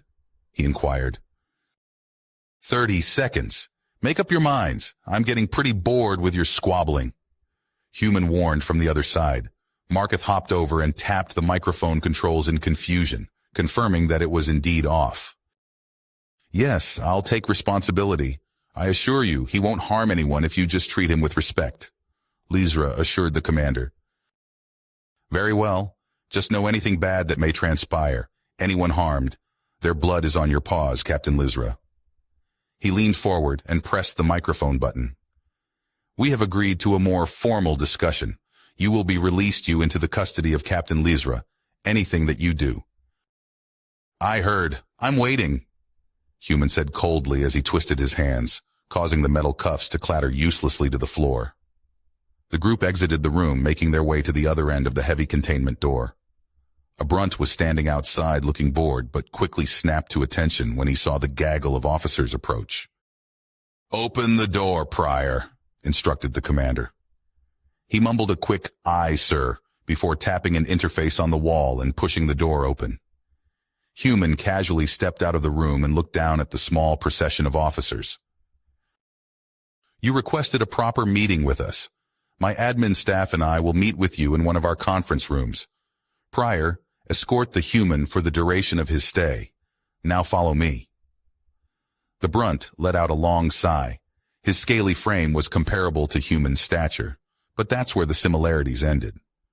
His species sported a long reptilian maw filled with rows of sharp teeth and a long tail that dragged along the ground as he walked. His underbelly, instead of scales, had thick yellow plating that faded into the green scales on his back. His short but muscular arms ended in webbed fingers, along with opposable thumbs. He stepped up to Human to accompany him and shoved him from behind, clearly having very little idea of who exactly he was escorting. The procession of miniature officers wandered through the grid-like corridors of the base, with Human in tow. The bustling hallways were filled with numerous different species that parted to the side once they saw the group. Some looked on with curiosity as they passed. Others would walk into the hall, see the high-ranking officers, and quickly turn back the way they came. Their change of plans must have been relayed up, because waiting for them were even more fully armed Brunts and Endurans on the flanks of the door. Donned in their full combat attire, it looked like they were geared up for a fight that could happen at any moment. We are merely taking the necessary precautions. There is no need to be alarmed, the commander replied curtly. He strode up to the tall door as the guards stepped aside to make way for him. He pressed a button on a handheld interface and it opened up to reveal the meeting room. Inside was a large table. At the head, multiple raised platforms that were tailored specifically for Illyrians, while the rest were able to accommodate a myriad of other species. A large table with an inactive three-dimensional hologram interface took up the center of the room, and different banners of the OF member species lined the perimeter. Captain Lizra, please have it sit at the far end, the commander started, but Human cut him off. Of course, my mistake. Please take a seat. He apologized. The Illyrian brass took their pedestals opposite Human, and Lizra decided to stand next to Human for the session. Captain, we have received the report sent by the extant aboard your vessel. Within it were many things that we have found to be extremely worrying, to say the least. And in the current circumstances, we opted to err on the side of caution. But it seems that you were not fully involved with the report. Is this correct? Yes, my extant subordinate acted independently from me and submitted the report without my knowledge. They only covered one side of the story, and I believe the information within may not be entirely accurate. She explained, relieved to finally have her side of the story heard. Human sat quietly studying the officers at the other end of the room. Unfortunately for you, the information was accompanied with overwhelming evidence that seems to dispute your claims that he, the commander corrected, is not working for the Corps. What evidence do you have to suggest otherwise? Well, only word of mouth. I don't have any physical evidence, other than the circumstances in which we found Human. Whoever or whatever was in those videos from Zait's report could not possibly be connected with him now. We were the first ones to rediscover that facility since migration. He had been there long before, and long after any of those recordings took place. But if you take a moment to hear his side of things, you'll see that he isn't working in tandem with whatever group executed those attacks. Another officer next to the commander, bearing the rank of a legate, spoke next. Captain, I am Intelligence Legate Terran. Please refrain from mentioning further details of classified information while the subject of that information is in the room. You have yet to be properly briefed on what is and is not critical information. This is your only warning. He cautioned and stood up, adjusting his uniform before speaking again. I reviewed the dossier that was presented to you during your voyage. It depicted data that directly links this human with the Corps and groups that have executed numerous attacks, not only on our own people, but other of factions over multiple decades. Even if he is not currently serving the Corps, there is an extreme possibility that he is connected with them. Yet when presented with this information, you chose to not only act against the recommendation of an extant, which is generally considered unwise, but to then bring this potentially dangerous individual to our most vital system. I question your true motives now, or at the very least, think you showed an extreme lapse in judgment and an inability to think of the potential consequences of your actions. I acted in accordance with the information that I had and my own personal ethics. I did not believe it was right to execute someone who might be connected to an enemy. But from what he's told me, he no longer wishes to work for anyone other than himself. And once again, do you have any proof to support these claims, Captain? The legate asked. Lizra was quiet, trying to think of how to reply before Human spoke up. We are merely trying to discern whether or not you have any possible connection to the core within the last few centuries. We have no way of verifying your presence at that facility for the entire 1,000 years you claim to be there, answered the commander. I possess a complete recording of the last 1,036 years since I was reset. I will replay the recording from the moment we entered the facility up until our recent release. I will time-lapse the years in which no movement was detected aboard the facility, but as you will see, there are no cuts. The first part of the footage was from Human's point of view, as he landed a damaged ship onto the surface of a rocky moon before stumbling up to the facility. He looked down at his hands, which were covered in blood, slowly making his way up to the airlock doors. Tic-Tac's voice in the recording sounded through the display's speakers. Just get me to the door, I'll take it from there. I will let them know that we're surrendering. This place should still be inhabited because their colony ships haven't passed through the asteroid belt yet. I just need a second to breathe. I'll get us there, buddy, don't worry. Power's at 3% and dropping fast. We do not have very long. Human trudged up to the door, pulling the black box off of his back and placing it on the ground next to one of the airlocks. Fiddling with a few different wires, he connected the box to the facility's door controls. Okay, I'll take it from here. I'm putting you to sleep to preserve power. Do you trust me? Of course. I got nobody else left now, do I? He laughed before slumping down with his back against the door, and the sound of his breathing slowed. The timestamp stayed the same, but the feed shifted to the security cameras of the base. A small team of ancient Illyrian soldiers donned in primitive spacesuits and ballistic gear made their way out and surrounded the body on the ground. Their fear and anxiety was clearly visible in the video. The feed was blank for a moment, and Tic-Tac spoke up to explain. After they retrieved us, it took much convincing for them to allow me further access to their systems. But as you will see from the next recording, it is dated only 1 month later. In the next portion, a group of Illyrian scientists were working in the same room Lizra had originally found Human in. They finished making some final adjustments before Tic-Tac's voice sounded in the video once again. It seems to have worked. Excellent job, Professor Irini. Now that I am no longer operating in low power, I can assist you with anything you need going forward. We only have a few months before your ships arrive, and together we should be able to finish your project. I do hope you can keep your end of the deal.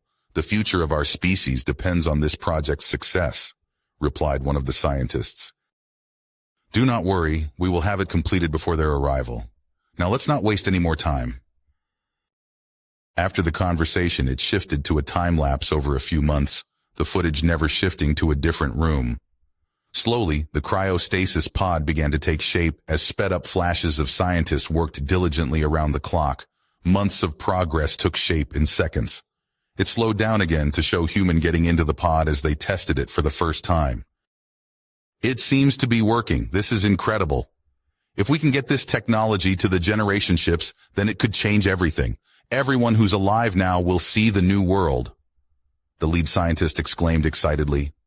And with the tests that we were able to run on the Human you brought us, we were able to get it working without harming any of our own personnel.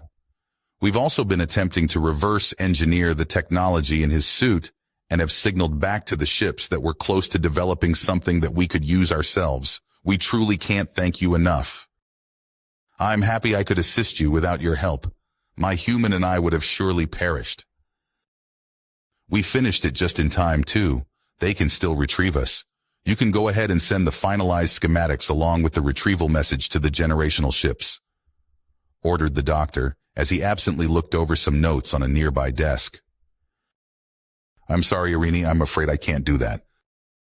"I think you know what the problem is just as well as I do." The monotone inflections of Tic Tac's voice sounded cold and devoid of emotions. "I cannot allow you to contact them and bring them here to this facility. I will not have your desire to be retrieved jeopardize my mission." "I'm sorry. The mission is for us to complete the work. You were going to save our species since yours nearly destroyed it. That was the deal." The scientist yelled in shock. "Yes, that was our mission. I assist you in completing your project and ensure your species' survival, but that is not my mission. Our deal is complete. However, you and your team's retrieval is not necessary. Do not worry. I will send the schematics to your ships in an untraceable message, but I cannot allow you to bring them here and endanger my partner. That is my mission." "What are you talking about? We'll explain everything. He can come with us. You can't do this after everything we did for you." "That is not a risk I am willing to take. It really was excellent working with you, Professor Irini. I am truly sorry that it had to end this way." The scientist tried to make a move towards the box, but before he could, the door to the room was opened, and he was sucked into the hall outside, which had had its atmosphere purged. The door closed behind him, and the room was plunged into silence. There was another time lapse. The room remained unchanging as the years passed. A small clock on one of the cluttered desks in the room confirmed the passage of time, year after year. Once the door opened and Lizra saw herself walk in, the hollow interface ceased transmitting. The room sat in silence after watching the events that had transpired on the hollow display. The first person to speak up wasn't the shocked Illyrian in the room, but human. "You piece of shit. You told me they were the ones who decided not to put me to sleep before locking me in there. You didn't realize I was conscious until 5 years later. Then you go and kill them for helping us? Why would you do that? They could have gotten us out of there a long time ago." I was uncertain what they would have done. That was a risk I could not take.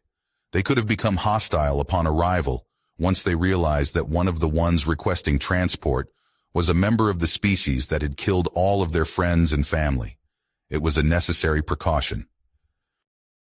We said we were done with the killing, yet you did it while I was stuck in there, then decided not to tell me. Why would you even show them this? They didn't like us before. Now we're totally fucked. How would this prove our innocence? As you can all see, we were in that facility for the entire length of time up until this point. Tic Tac addressed the room, seeming unaffected by the events in the video. "Your main concern is that we are connected with recent events. This disproves that. We thought Professor Irini sacrificed himself to save our people, but you killed him?" One of the other officers blurted out. "Regardless of how you see it, you took the life of one of the most regarded individuals in our species' history. Rationalize it however you wish, but you did it to save your own. This may clear your name from potential affiliation with our current adversaries, but does not resolve your crimes against our species. Both of your crimes," the commander declared, glaring at Human, his emotions finally starting to show. "That was a very long time ago, but now there should no longer be any doubts about where our loyalties lie. My sole prerogative is to keep my partner safe." Tic Tac's robotic voice only seemed to cause the rest of the room to grow more anxious the more he spoke up. "It was what had to be done to ensure our freedom in the past, and show that now we have no connection with whoever you may be at odds with in the present." The room remained quiet for a moment, everyone debating on how to continue with the questioning. Lizra seemed rather worried after witnessing a side of Tic Tac she hadn't known existed. The other officers were doing their best to maintain their composure, having learned of the true fate of one of their species' greatest heroes. The commander took control of the conversation again and spoke up. "You have told us a great deal today. We will have to analyze all the information we have, and the board will come to a final decision. This meeting will be forwarded to them for further review. Unless there are any more questions from my colleagues, I believe it would be a good time to take a recess." "Hold on. Let's not end this on a negative note." Human spoke up, addressing the senior officer. "As bad as this has been, What else can we do for you? We've given you all that we have that might show we don't harbor any ill intentions. I get it. We don't exactly have a pristine reputation with your species, but I'm trying my best to make amends here. Tic-Tac chirped up from his place on the table. Would you be open to an exchange of technical information? I have analyzed your current military technology, and you are vastly under-equipped in comparison to the forces you are up against. As a further display of our remorse, I could give you the schematics for devices that may help even the battlefield. In exchange for our freedom, of course. There would be stipulations to your release if we do end up deciding to go that route, the commander informed them. And those would be? Asked Human. It is not my place to decide. As I stated before, we will review the information that you promised to give us, along with the testimony from Captain Lizra, and decide how to proceed from there. All I ask is that you be patient and allow us some time to analyze everything, so that we may come to a proper verdict. Until then, you will remain here under our close supervision. We will give you appropriate accommodations, and you'll be treated respectfully. I believe that is not a ridiculous request for me to ask of you. With that, I call this meeting to a close. Human sat in a modest room that had been set aside for him, laying down on the cushioned bed in the corner that was likely designed for an Enduran. Most of the day had already come and gone, and he figured it was already nighttime on the surface. He glanced over at the Brunt in the corner of the room who hadn't taken his eyes off of him. I was told to watch you. I am the keeper of the Human, guardian for all that reside here, he replied, as if he was confused by the question. You could do that from outside, you know. At least stop staring at me and maybe blink once or twice. Blink twice if you're in danger. Human told him. But how can I continuously observe you if I'm not constantly observing you? That would not coincide with my orders. And if I blink, then that is 1 second that I am not completing my righteous duties. I shall never fall to my physical limitations. No matter the strain on me, I yield not to weakness, to hunger, to fatigue. The Brunt said between slow, deep breaths. I cannot take a break. I am the sentry of the Human. Duty spares no time for breaks, so neither shall I. I'm sure you're very entertaining to be around when you're not working, Human said with a sigh, sitting up on the bed. Not working? That would mean rest. The glorification of my duties is my rest. All right, well, this isn't going anywhere. Tic-Tac, any updates so far? He said, picking his box up off the bed and putting it on the table beside the bed. I've been monitoring their systems closely, and there is no information regarding you going in or out. They're being extremely thorough, not to mention us in their networks. Currently, the officers from before are still in the conference room, but have turned off the microphone within. Zate must have informed them of how easily I can breach their network security. Lizra was speaking with them for quite a while, but she was dismissed a few moments ago and is currently en route to our quarters. Maybe she'll fill us in. Think they're going to decide to let us go? We leave anyway. Are you sure that's the right decision? Very well, she's here. A moment later, Lizra opened the door and stepped into the room, looking over at the Brunt, breathing heavily in the corner, his eyes straining from his refusal to blink. Oh, that one's still here? What is he doing? And why does he appear to be in so much pain? Prior, you are dismissed. You can wait in the hallway until I leave. Captain, I shall never quit my post until properly relieved. I am the shield of diligence, the restless watcher, always ready, always. I'm moving your post outside the door. Watch from out there. As a prior, you are to obey a lawful order. She commanded, rubbing her face with one of her paws in irritation. The Brunt slowly backpedaled out of the room until he was outside the doorway, never facing away from Human, ensuring to maintain eye contact throughout the entire process. Lizra pressed a button on her interface pad, and the door closed in his face, the loud breathing still audible on the other side. It's not his fault. They're all like that, the Brunts, that is. The Corps genetically altered his species and forcefully bred them to be unable to disobey orders. I say they did too good of a job. We're trying to help them, but it's difficult. the small captain said as she made her way over to the pair. I hope that what you witnessed earlier does not tarnish your opinion of me. I felt I had no other alternatives at the time and resorted to an unfortunate extreme, explained Tic-Tac from his place on the bedside table. It was unsettling seeing that side of you. But honestly, from what you both have shared with me over the past weeks, I doubt that's even remotely close to the worst thing you've done, as bad as that may sound. I still don't feel threatened when I'm around you two, she said, hopping up on the table and leaning over onto Tic-Tac. I told them everything I knew, but they're still worried that if they let you go, you'll run off and hurt others again, or worse, to the core. And the fact that Tic-Tac is in our systems only furthers their suspicions. My apologies, Lizra. I attempted to cover my inquiries, however I deemed it a necessary risk. It was the only way I would be able to monitor events and predict if there would be any actions that might endanger us, Tic-Tac stated. No, I understand, but it works in the favor of those arguing that you need to be detained longer, or worse. The board should come to a decision soon, since this has taken priority over everything else going on right now. I doubt you will be waiting around very long. Just please don't do anything drastic until they come to a verdict, the captain said worriedly. The full recordings of the events leading up to the destruction of the precursor, a version of your mass's underweave that might work for them, along with everything we managed to acquire regarding human operations before and during the Illyrian campaign. Why didn't you give them the full production plans for the MS? Human inquired, referencing his armor suit. I saw the OF's manufacturing capabilities when I was in their networks. If I had given them the entire schematic, they would almost certainly attempt to mass produce them. And in trying to do so, they would likely bankrupt their economy. Then how did the old humans manage to do it?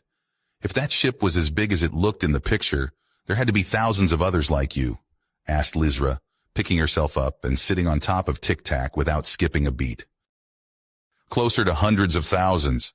Does your entire species have the tendency to always try to find high places to sit or stand? The computer system grumbled. That coincides with what we originally knew about your species. Instincts like those are deep-rooted behaviors, never truly leave a population as they evolve. For example, humans' heart rate always spikes when he sees insects.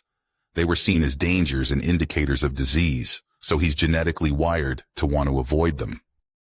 What are you talking about? I'm not afraid of bugs. What gave you that idea? He complained. You might not notice it, but I can tell with the subtle changes in your functions. It's quite humorous, nearly indestructible in that suit, yet specific little things can still easily trigger an involuntary physiological reaction. Lizra laughed. Noted, I'll be sure not to introduce you to Argyl's mother anytime soon. The Enduran Queen is difficult for me to even look at, yet I'm quite fond of insects. In regards to how the original humans managed to produce the mass, it is quite simple when you have the resources of hundreds of thousands of worlds at your disposal. Combine that with one authority that dictates every aspect of society and whose entire goal is to expand to an infinite degree. Exponential growth is easily accomplished, Tic-Tac explained, while Lizra curled up on top of him. Huh? Wait, then how? Lizra's question was cut short by an incoming request on her interface pad and perked up to answer the call. Ensign, I'm here. Has the board concluded their meeting? Yes, bring the human back to the conference room. They have reached a verdict. About time. I was hoping they'd figure it out before morning. Reckon it's good news? Human asked, looking down at Lizra. I tried being persuasive. We'll see how far that got you, she replied, standing up to leave. Oh yes, how chivalrous, thank you. The captain chuckled, stepping onto his hand and then up to his shoulder. The three opened the door, and the brunt assigned to guard duty was in the exact same position as he was before. You shall not pass. I am all that stands between you and the complete destruction of... Certainly not to the end of the galaxy or beyond. Just down the hall prior, you can follow behind. She sighed. They navigated the windowless labyrinth that was the OF base and arrived back at the conference room. The officers were seated the same as before at the other end of the table, but looked obviously uncomfortable when they saw Lizra perched atop the human. She jumped down and into the seat where she was previously, and Human sat himself at the head once more, taking special care not to break the seat. The commander stood up in his chair while the remaining officers in the room stayed seated. He cleared his throat once and began. The board has reviewed the information that you, Captain Lizra, and your personal computer have provided.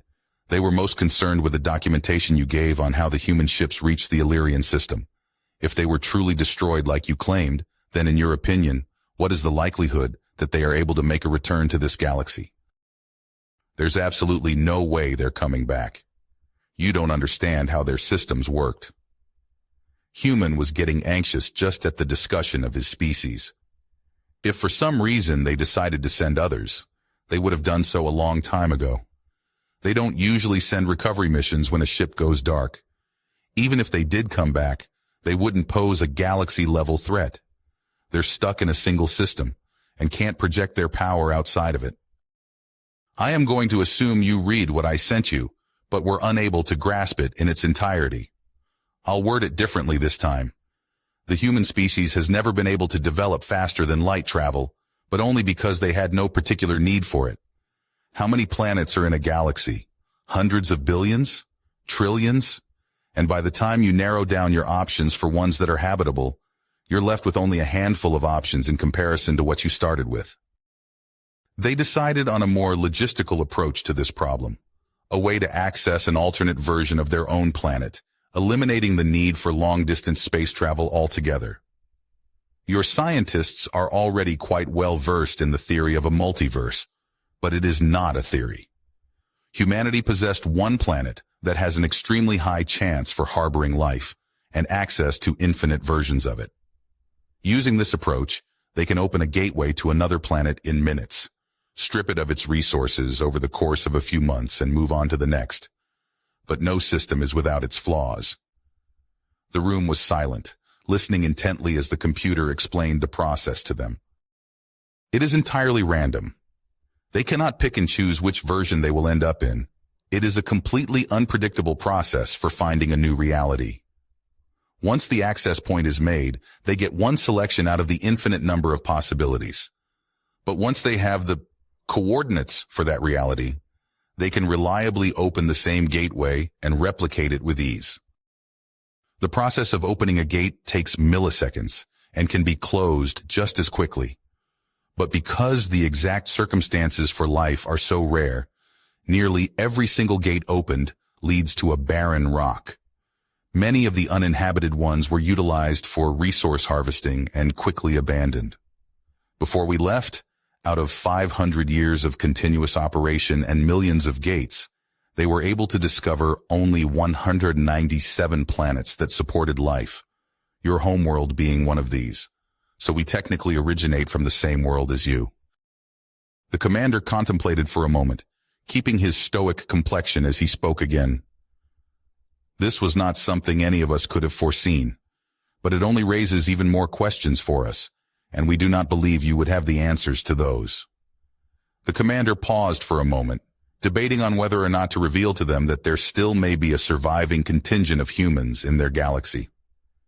And what could potentially happen if any of the humans survived after the initial invasion on our homeworld? Tic-Tac responded before Human could this time. The gateways are closed upon the loss of communication with the forces on the other side. It takes quite a while for a recovery mission to be executed, and rarely happens. The main priority of the humans is keeping their main systems safe. If something is strong enough to destroy one of its vessels, then it is deemed too dangerous to keep the gate open.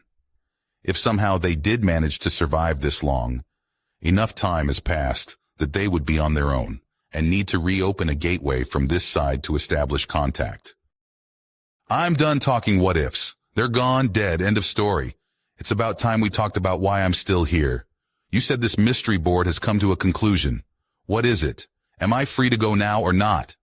Human growled, getting more and more agitated as the conversation progressed. All the information we have covered today was in the files your computer sent us as part of our arrangement. We just wanted confirmation from the both of you. The commander started, based on your willingness to comply with our demands, openness to share critical information with us, and the character testimony provided by Captain Lizra, the board has decided that they cannot, in good conscience, execute someone who may have been responsible for stopping a threat that could have endangered countless other worlds. With that in mind, they have decided to allow you limited freedom with certain stipulations. He finished. And what might those be? Human asked with a clear note of disdain in his words. We are in quite a complicated situation regarding you.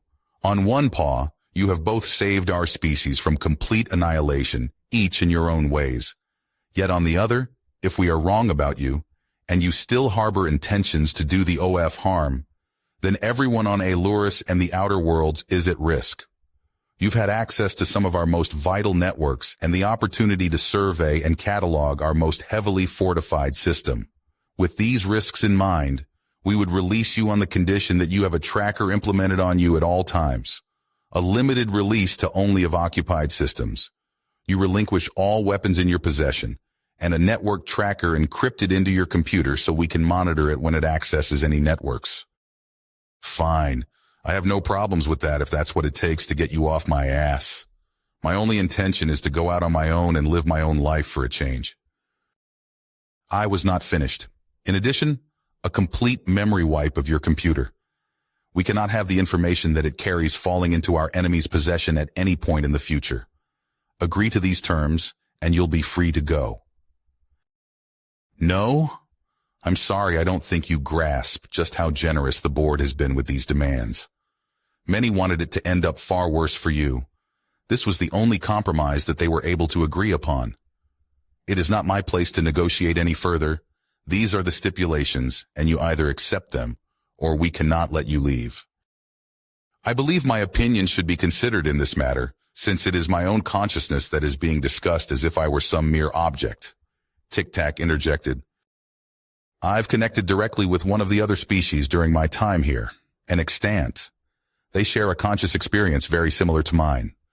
Would you agree to a transfer of all information that you deem vital into your own systems? Afterwards, an extant will be able to verify that I no longer possess it. Would this satisfy your requirements without forcing me to go through another complete reset? I see this as a possible alternative, but it is not my call. The board will have to... This fucking board. Why do we have to keep dealing with the middleman? I want to talk to them, get them on the line. They're the ones deciding my fate and wanting to kill my friend now. Let me speak to them myself. Human yelled, standing out of his chair and slamming his fists into the table, causing a large crack in the wood that stretched to the other end of the table. They're listening. The commander said calmly, pressing a button on the pad attached to his wrist. The room was silent for a moment. A small crackle of sound was barely audible in the room, but was the only indication that someone was on the other end of the line. After waiting for a few more tense moments, the response came. They spoke in an indistinct voice that could have belonged to any number of species, but impossible to determine exactly which. There you go. You have your answer. Now, do you agree to the terms or not? The commander asked sternly. We already planned on it. It would have an automatic detonation sequence installed if you went within the limits of any core-occupied worlds. We hope that isn't going to be an issue? The commander said, keeping his usual steady demeanor. Fine. Whatever you think is necessary to keep me from running off to people who are apparently even worse than you, if that's somehow possible, Human said. I will be fine. I'll have them bring me to you when the transfer is complete. Tic-Tac stated. Whatever emotions may have been going through the computer, they were undetectable in his voice. Fine. If he gets back to me, and anything other than this critical information is gone, the core is going to be the least of your worries. I hope the board was still listening.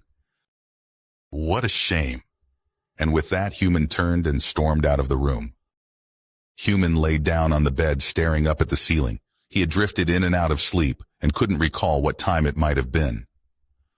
After the second time he was woken up by the Brunt guard's constant panting, he kicked the prior out of his room and locked the door behind him, much to his protest. He kept rambling on about how justice never sleeps, even when the enemy does, while Human shoved him out of the room. Whoever gave him his original orders had neglected to tell him that he was relieved. The steady, ragged breaths from outside worked like a ticking clock for Human to gauge the passage of time. Lizra had tried to come in a while earlier, but he didn't answer the door. He wasn't in the mood to talk to these people anymore. As much as he knew she was different from the rest of the people here, the meeting itself had left him wanting to be alone once again. But this was the first time in a long time he had been truly alone. Even back on the ship, he could still hear everyone talking as they were going about their duties. This was different, completely quiet, other than the buzzing of lights and the incessant sounds coming from the guard. Is this what it's going to be like now? Just out on my own? Where am I going to go once I get out of here? What am I even going to do? He envied the Brunt on the other side of the door now, not having any other purpose in life other than being told what to do, nothing to worry about except the next mission. He couldn't stop himself from thinking about how worried the commander was when he was asking about other humans. He tried not to show it, but he was genuinely afraid of the possibility of them being out there somehow. But that's not possible. I saw them die. They're gone. That part of my life is over. They're never coming back. For better or worse, it's over. He kept trying to rationalize it and recall the events, but couldn't get the thoughts to leave. But if by some awful miracle, a few of them made it out alive, I'll go back and see. I have to confirm it with my own eyes. Once I know they're never coming back, I can move on for good. "Delivery!" a familiar voice yelled, banging on the door to the room. Human got up and opened the door. On the other side was Argal, a large baked dessert in one hand and a stack of papers in another. "What are you doing here? I thought you were working on a ship or something," Human asked, stepping back and inviting him into the room. "They let me go this morning, so I went to see the captain to hear if there was any news regarding your situation. She told me you were free to go, so I went and got this tabby in celebration," Argal said, sitting down on the bed and placing the large green dessert on the table. "Oh, I figured you weren't going to eat it. I just wanted to offer it so I wouldn't feel so bad about eating the whole thing myself. You seemed down, more so than usual, and that's impressive," he observed, placing the stack of reflective papers down on the bed.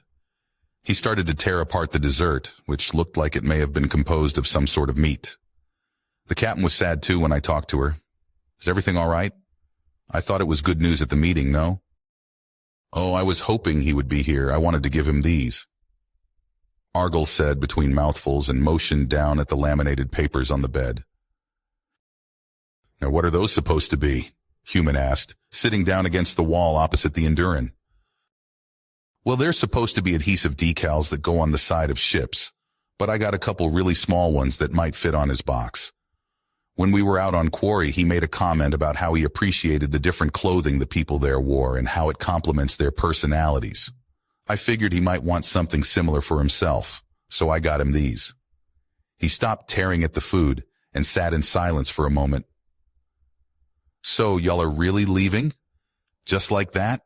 There's always room for one more on the crew. I'm sure the captain would love to have you along." "Nah, I think I'll pass on that. Don't get me wrong, I enjoyed my trip with you guys, but it's about time I did my own thing for a change, whatever that might be," Human said, looking down at the ground between his legs. "Well, I hope you end up finding what you're looking for. Galaxy is a big place. You'll never run out of things to do and people to see. Just remember, you always got a friend back here in case you stop by." "I appreciate that. I wish I was a little more open to you on the journey. Tic Tacs seem to enjoy being around you ever since Quarry. I'll reach out if I ever come back." "Yep, see ya." Not long after Argal left, Human heard another knock at the door, this one much quieter and lower to the floor. He let out an annoyed sigh and opened it again. "What this time?" Standing below the Brunt, who had still refused to move or sleep, was a small, all-red Illyrian who looked up at him with a hint of fear in his eyes. Technically no, but it might as well be. Human placed the silver coin over the left of his chest, and once it was close, it flew out of his hand and magnetically adhered itself to his chest plate. He tried peeling it off with one of his hands, but it was so small he couldn't get a grip on it. "No, please don't do that. It needs a few minutes to settle. Don't worry, the chemical reaction shouldn't damage anything. They're actually made to go on ships. Speaking of ships, I think there was another part to that deal that I made. Human asked, crouching down to him. Even when he lowered himself down, the small creature barely reached his knees. Oh yes, right, of course. If you'll follow me, Kentry said, turning around a few times, looking for an escape from between the two creatures. Throughout the entire conversation, the prior outside hadn't moved, but was swaying around and looked like he was on the verge of falling unconscious. Bloodshot eyes, still as steady as ever. Human extended his hand to Kentry. Want a ride?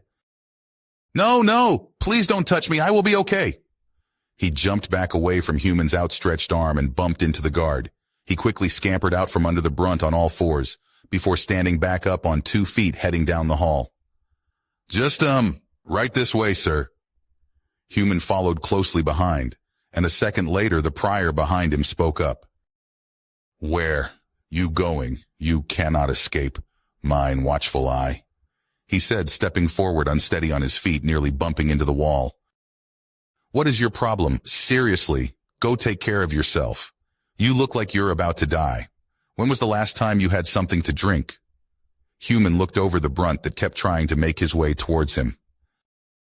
The keeper of the human, not bound to worldly commodities like sustenance. The restless guardian yields to no physiologic.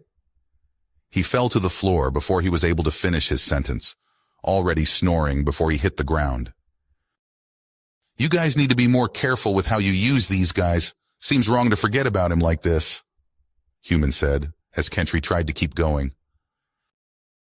His first line leader must be indisposed. I'll let someone know. But please, just this way, sir.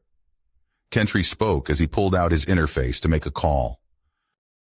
Please stop calling me sir. Human works fine, he mumbled. Sorry, Sir Human, I mean Mr. Human, the officer candidate quickly apologized. He sighed as he followed the Illyrian down the halls and into an elevator. After a few more minutes of slow walking, trying to keep pace with the tiny creature, they walked out into the open spaceport that they had passed during their initial landing. The spaceport was as busy as it had been the day they arrived. Until now, Human hadn't been able to see how far the base extended. Its size was comparable to that of a major city. The stone and metal courtyard spanned a width of miles to facilitate hundreds of ships entering and exiting every hour. Kentry led him to a small vehicle that hovered a few centimeters above a flat magnetic track. Kentry leaped up onto the open-top transport, and Human joined him, standing in the cargo bed in the back. After the Illyrian punched in their destination, it took them there without requiring any further guidance. They sped along the circumference of the circular spaceport, giving Human a chance to see the numerous types of ships that were harbored here. Everything from large military vessels hundreds of meters long to slim, sleek fighters small enough for only a single Illyrian occupant. Thousands of workers and automated transports weaved in and around the vessels, making it look like a vast insect colony hard at work. A few minutes passed before they started to slow down, next to a line of pristine fighter craft that had never seen wear or tear. Human let out a long whistle as he looked over them. I must have made an impression to get something like this. Is it one of these ones? Oh no, don't be ridiculous. Those are the new gen fighters that will be seeing implementation for the first time next month. The one allotted for you is, somewhere around here, Kentry said, getting off in the opposite direction of the fighters. After looking around for a few minutes, he pointed to a ship that was hidden in the back behind an armored troop transport. Ah, yes, this is the one. This? What a piece of junk! Human exclaimed in disappointment when his eyes landed on the ship in question. After seeing the modern counterparts that surrounded it, this ship seemed like it belonged in a museum in comparison. It was a small crew craft that had seen better days and must have lived most of its life in neglect. Various scorch marks and sloppily patched bullet holes riddled the chassis of the ship. It was originally painted a deep green, but the decal had faded and chipped, giving it an accidental look of a gray and green digital camouflage. The small cockpit in the front could seat a pair of pilots, while its bulky midsection sported an antiquated blocky design. Two short wings jutted out from its sides, and they seemed to only exist to sport weapons and not actually assist in the craft's flight.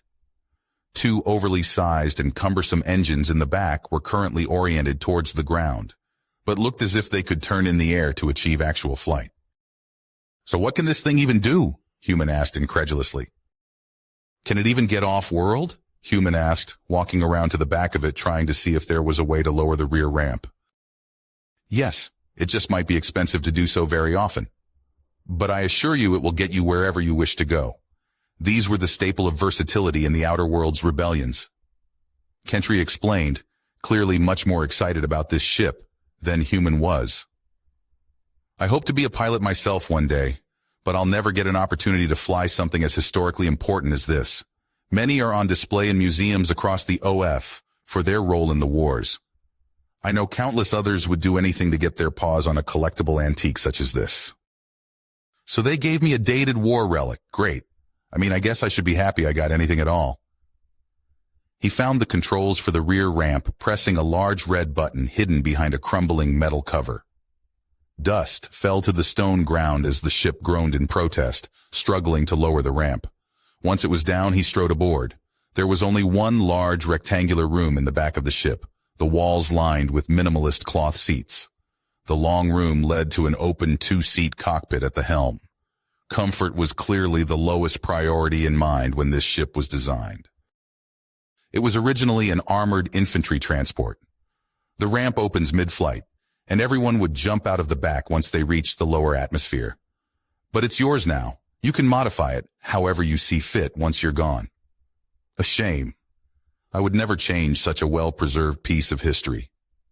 Kentry mentioned walking up into the ship with Human. It is already outfitted with everything that was stated in your arrangement and has been inspected to be airworthy. You can leave whenever you like. My apologies. We could not get everything cleaned out. The last mission this ship flew was a little less than successful. Kentry explained when he saw that Human was looking at the dried blood. But worry not. Everything else has been upgraded to meet current operating standards. Noted. Now that I know where to find it, I'll head back to my room and wait for my friend. When he arrived back at his room, the first thing he noticed was that the guard, who had been passed out, was gone. He let out a sigh of relief as he opened the door and stepped back into the room. Tic-Tac was resting on the table by the bed and did not acknowledge him when he entered. "Oh, welcome back. How did it go?" Human asked. "They let me compile a list of what was removed, so as not to worry you. All information I acquired from the moment we arrived in this system up until a few hours ago. All the data and events from the facility we were found at, and all that I collected from the human ships before we escaped.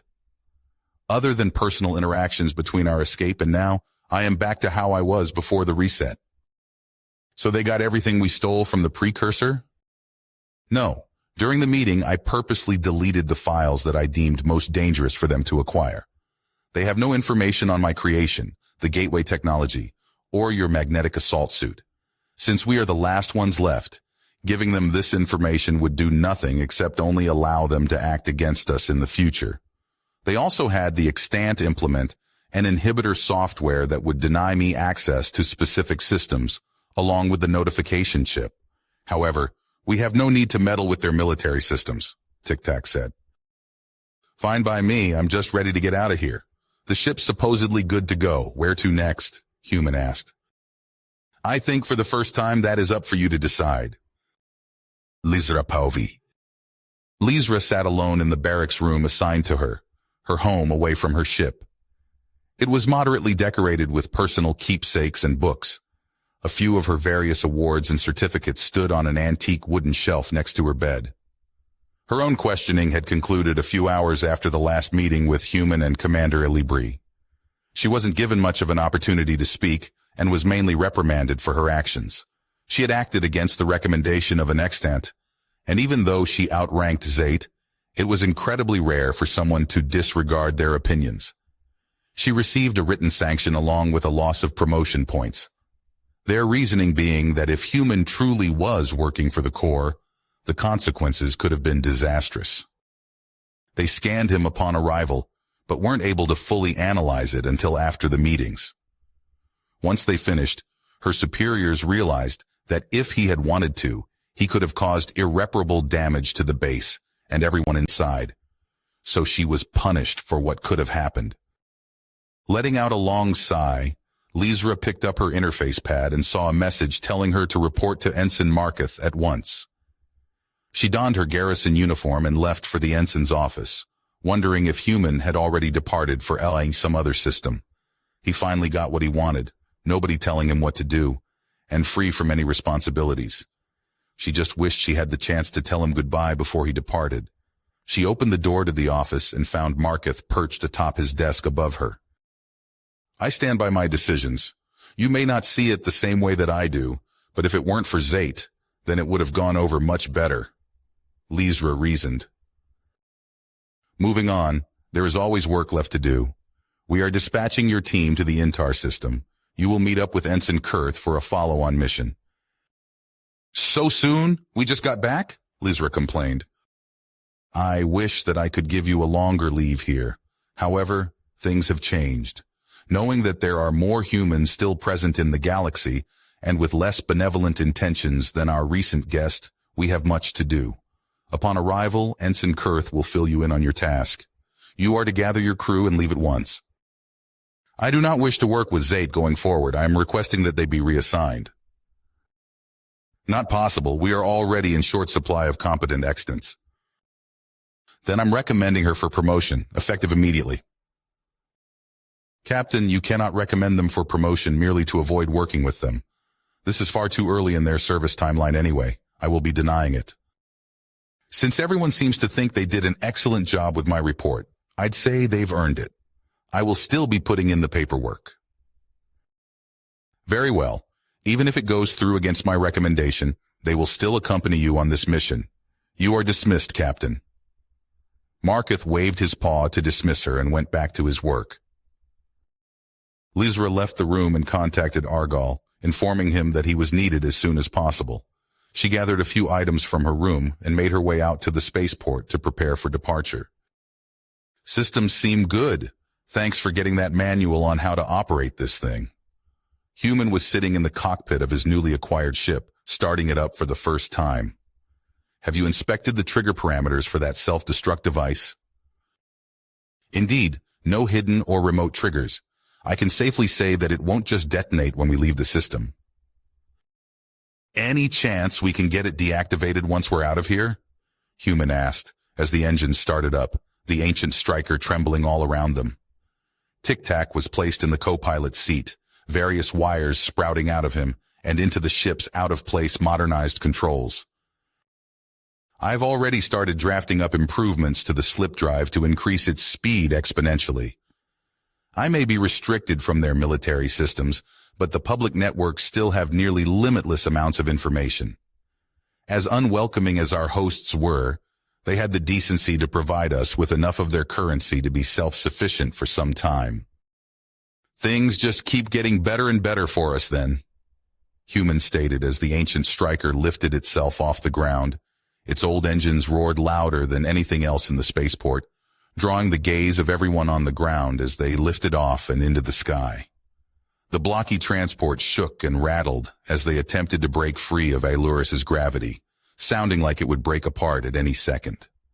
Once they were out and among the stars, the ship's protests died down and the combustion engines cut off, their speed remaining constant as they slowly traversed the void. So, how long until we arrive? 3 days. I'm bringing us to a planet called Intar, a mixed-species colony world. They have massive industrial centers, so we should be able to acquire hardware at a low cost. We also need to stock up on entangled network particles when we arrive. Should I put you under for the journey? Welcome back to the world of the waking. I've gone ahead and taken the liberty to contact a mechanic on the planet's surface. We'll be reaching the atmosphere momentarily. I'm bringing us in on a shallow vector to burn less fuel. Brace yourself. They burned through the atmosphere and came down along the edges of the widest river. The urbanization on either bank only stretched for a couple miles out from the water's edge and gave way to a thick red jungle, with trees stretching into the sky, higher than any of the skyscrapers that dotted the cities. Once they were landed in a sparse shipyard, The duo descended from the exit ramp to see a tall, slender creature waving at them from across the yard. He was tall and incredibly thin, walking with cybernetics that allowed him to survive the gravity of this planet. The metal exoskeleton sat just above his nearly pitch-black and featureless skin. A face with too many eyes to count peered over at them. When he spoke, it sounded like a series of connected whispers, easily gliding from one word to the next. "You must be the ones who reached out to me about some ship work. Can't say I've seen anything quite like you, though. What world do you hail from?" the alien asked, the sound seeming to come from him without any discernible mouth. "I wasn't actually born on a world, just passing through and hoping to get some work done," Human explained. "Nomad, I see. You types are always great company. I'm sure you've got plenty of stories from your travels."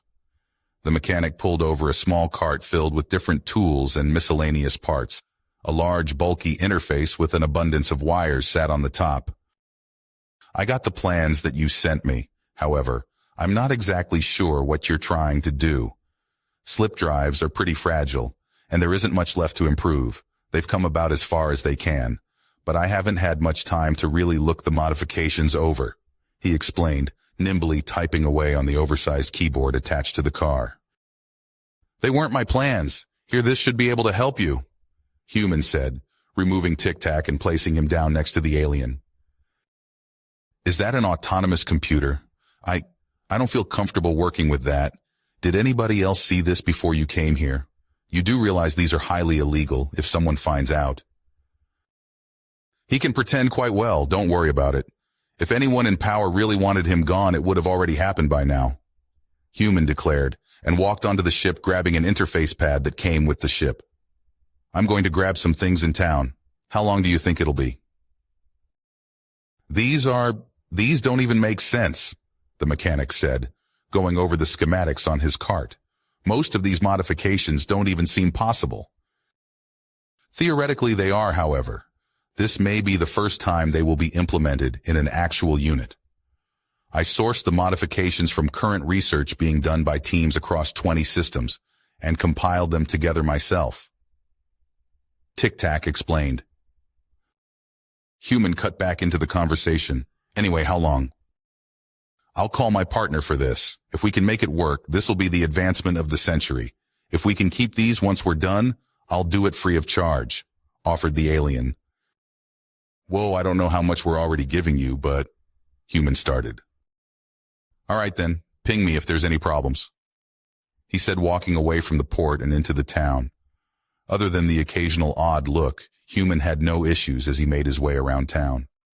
Using the interface that was left to him, he purchased some items for the ship, along with some sets of tools, to allow him to complete any projects that he may have in the future. After the third day, the mechanic finished the modifications and gave Human a rundown on all the changes. "We updated the physical engines as well to more modern standards, but we couldn't do anything about how loud they are. You may receive some complaints about that from some authorities. A shame if you ask me. A beauty like this should be preserved," he said, admiring the old Striker. "And with the slip drive modifications, trips that would have taken weeks before could, if it works properly, should now only be a day or less. Never in my time here did I ever expect to do a project quite like this. I have to thank you for the opportunity. Of course, I'm glad you were able to get it all working right. If that'll be all, I think we'll be on our way now," Human said, extending his hand to the mechanic. "We are returning to the old Illyrian world. Are you sure that is wise? It is in the middle ring, which is currently disputed space. We could run into some trouble. It's a dead system. The only reason anyone was there last time was because they were instructed to go there. I need to confirm something." "Understood. Plotting our route now." They pulled away from the crimson planet below and activated the experimental drive. It hummed to life much more furiously than before. A high-pitched whine shook the hull of the ship as it attempted to engage. "Can the dampeners handle the new upgrades? You had those changed too, right?" "Potentially. It's best if you hang on tight." And as he finished the sentence, Human lurched back in his seat and blacked out. He came to later checking the timestamp in the corner of his visor. 2 days had passed since he was last conscious. Is that going to happen every time we make a jump now? I take it we're here then? Yes, what was it that you wished to confirm? Bring us to the wreckage of the precursor. It should still be here in orbit around prime H197. I need to see it. Bring us to it, Human instructed stubbornly, refusing to back down. Very well. After a few more minutes, they arrived at the last known location of the precursor. Outside the cockpit, debris was coming into view all around them. They navigated the wreckage of smaller ships, heading towards the epicenter of the wreckage. A few minutes later, they reached the center of the remains. Visible in front of them were the large, shattered pieces of a once massive dreadnought. Large chunks of the ancient ship drifted through space, showing no signs of life or any recent activity. As I stated, there was no possible way for any survivors to escape. Without any working ships or FTL technology, anybody that managed to survive would have died not long after the precursor's destruction. I detect no signs of life outside. Where should I bring? Tic-Tac started, but then paused for a moment. We just received a transmission. Only the OF knows the network key of this ship. Decrypting it now, it is a video communication, displaying it on your visor now. Tic-Tac finished, a window popping up in the center of Human's vision. It showed the recording of a security camera aboard the scav, dated minutes ago. Before it played, he heard the robotic voice of Zate ring in his ears. Human, by the time you view this transmission, we will be deceased. If you finish this story, please subscribe and like the video. Then leave a comment that says, I like the story, and I will heart every single one of them. It really helps me. Thank you for your time.